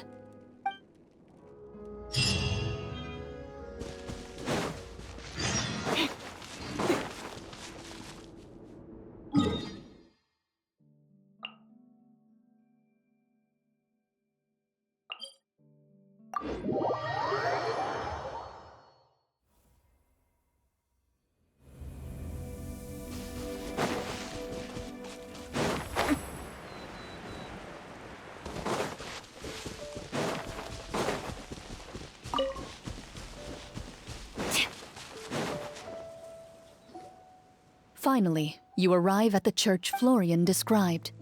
As you approach, an ominous aura surrounds you. You get the sense that your enemy is close at hand. How strange. This uneasy feeling seems so real. How did they manage that? Now, it is time for the final battle. Let's go!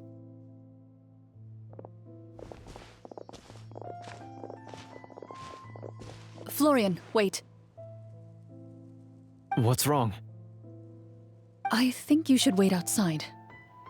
You've already been corrupted by the Devorator once. It could easily re-enter your mind and take control of your body. I don't think it's a good idea for you to be this close. If it corrupts you again, it's possible you might take on a new form entirely. That's exactly why I have to go. Why I should be at the very front. You mean... Yes. I intend to lure it into my body. That's too risky. If things get out of hand, I might have to kill you. Do you understand how dangerous this is? I understand, but if I do this, you'll have a clear and visible target. The Devorator will have a hard time passing up a chance to enter a body it knows how to control. You won't have to worry about any of your friends being taken over. You're not like me, Miss Clorinde. You're a just and powerful Marechaussee hunter. The monster broke free due to my error. It's only right that I shoulder the responsibility for its destruction. This is... something that I have to do. Consider it a duel to restore my honor. My only request is that you give it your all. I understand. Then, as a champion duelist, I hereby accept your request for a duel, and extend to you my most sincere regards. Thank you. The battle is now upon us. Let the Devorator once again tremble under the blade of the Marechaussee hunters.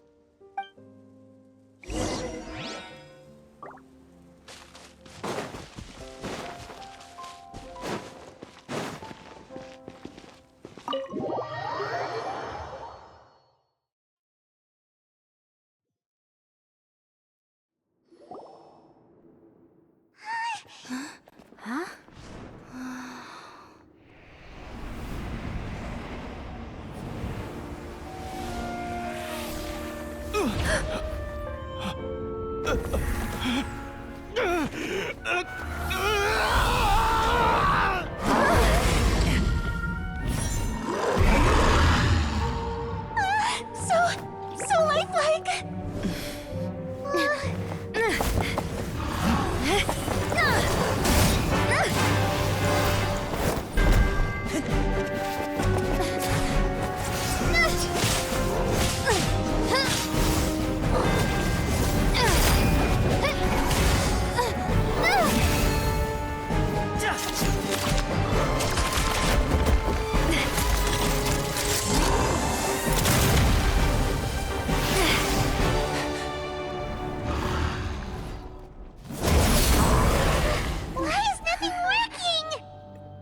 This foe is not invincible. You hold the treasure. The power to defeat it in your own 2 hands. The treasure? You mean... The names! It's the Marechaussee hunters' names! How are we supposed to... You forget, Paimon? There's still one skill we saved until the very end. Hunters fight not for fame, but to aid the people whenever they are summoned. Walter the Marechaussee Hunter, master of 1,000 tricks, executioner of the Phantom Hunters, I call for aid! Est, the Marechaussee Hunter, inheritor of Cassiodor's will, judge of the Shadow Hunters. Answer my call!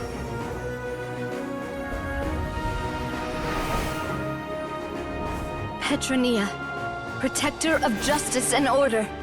The hunter I respect the most. Thank you for saving my friend, the best one I'll ever know. Please, lend us your strength!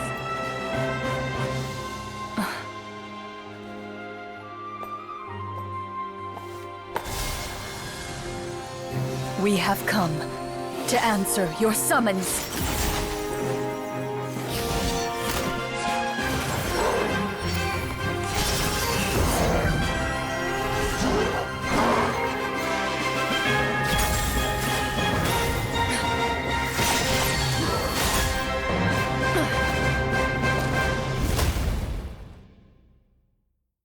And so, the monsters were eradicated, and the sorcerer was defeated. Peace soon returned to the capital. Those in the court, manipulated by the sorcerer, also recognized the errors of their ways. Some remembered the names of the heroes who saved their kingdom, but others simply continued their lives none the wiser. Such is the story of the Marechaussee Hunters.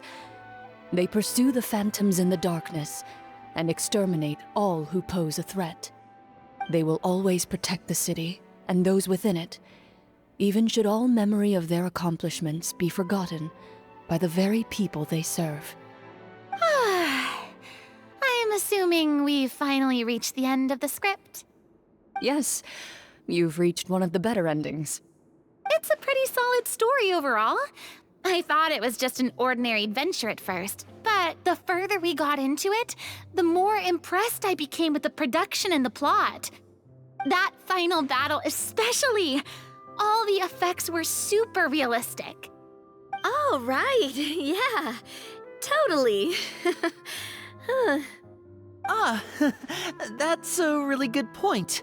I never expected the weapons we picked up from that vault would have that kind of effect. Yeah, mine nearly scared the daylights out of me when it started glowing. I took a good look at it after we got out, but I don't think it ever lit up again. Oh, we should probably give these props back, right? I'll just leave mine here. Did you have a good time? Of course. let me know if another script like this comes around. Sure, no problem. Then I'll head back for now. I think I need some time to fully digest everything that just happened. Once Mr. Florian is awake, please pass on my regards to him. He must be extremely exhausted to have passed out cold like that. You're right. He's had a lot to deal with. Well, see you all some other time. Toodaloo!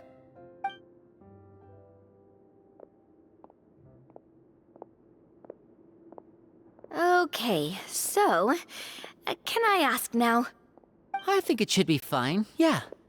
what in the world was going on back there?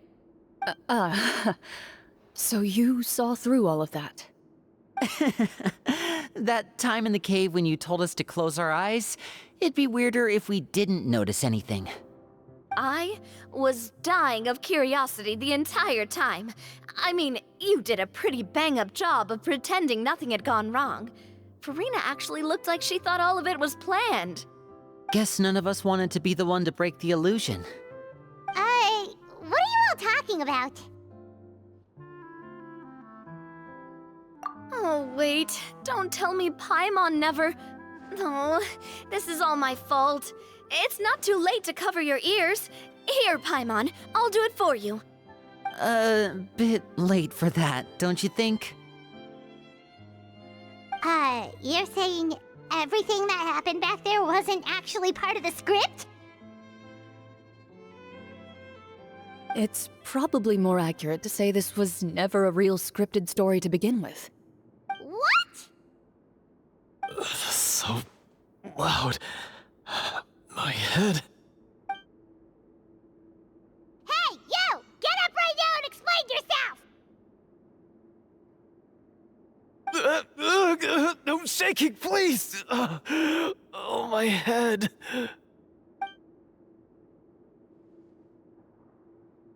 Did Paimon just hear that right? You guys made up that whole last part on the spot?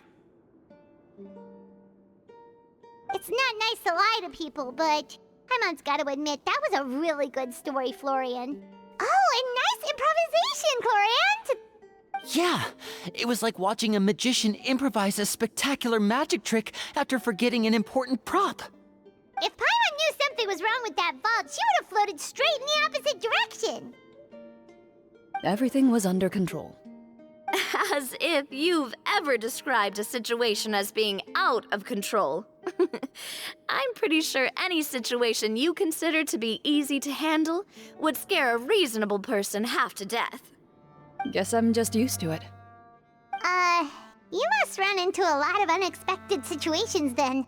That explains why you're so good at coming up with things on the spot. As for you, Florian... I know there's no excuse for what I did. I'll turn myself into the guards at once, confess my crimes, and accept any punishment that comes my way. I would say you've already suffered more than enough. What? You may have been blinded by fame and fortune in the beginning, but your actions during the final battle had proven you to be a true Marechaussee hunter. You'll be far more used to the city above ground than below. Your job as a hunter is more important. But... Of course, you'll still need to take the keys and pay a personal visit to the 2 hunters you wronged. Prepare to accept any terms they give you as well. Yes, of course. As far as I'm concerned, though, your showing in the duel was enough to prove your honor. Then I'll do exactly as you said. I'll go return those 2 keys right now. Thank you so much, everyone.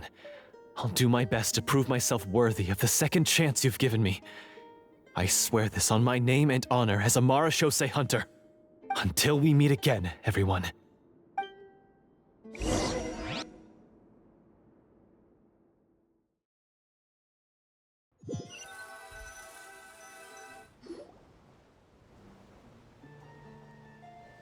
Speaking of Marechaussee hunters, what should we do about the treasure in that cave? Leave it be.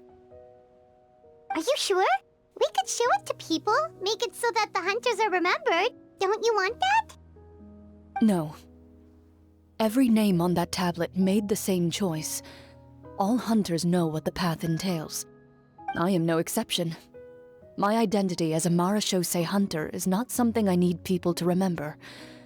I wish only to be recognized as a champion duelist. Nothing more. That's certainly very different from the path of a magician. Still, I admire your decision. Wait! Paimon just remembered something. If there were no special effects involved, why did our weapons begin to glow during the battle? That's because the Marachose hunters of ages past would often imbue their weapons with special enchantments to suppress the monsters. Whenever a monster was nearby, their weapons would start to glow. Oh, so that's why they had an effect on that guy near the end. I really thought the summons were doing all the work. Well, I'm sure the summons were a part of it too. Oh? How so? This particular devorator probably hailed from the same era as the hunters we saw in the room. The names you recited all belonged to the bravest hunters. Countless monsters fell to their blades. That's likely why the devorator visibly reacted when you said them out loud. So the names held the power all along! Navia, everything you said during your summon. Huh? Oh, I meant what I said. I mean, it was true to my character, so yeah, I'm glad you heard it. Just don't make me repeat myself. It's embarrassing. I really appreciated those words. All right. Don't get all sentimental on me. Anyway, let's not talk about that anymore. I'm going to go on ahead. Don't fall too far behind now. She ran off! I should probably head back as well. This story was truly incredible. I might have to spend the whole night telling my siblings all about it. Goodbye.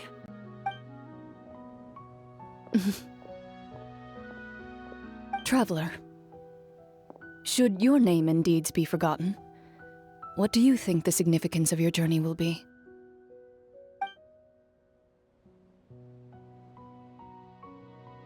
I suppose the significance would be the journey itself and the world we helped create. There's still value in the time I shared with everyone here, in the things we were able to accomplish, even if no one remembers them. A great answer. I'll remember it. Me? The Marachose hunter says nothing in response to that question. Perhaps her answer lies in her silence.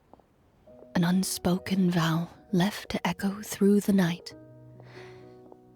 The path she walks needs no explanation.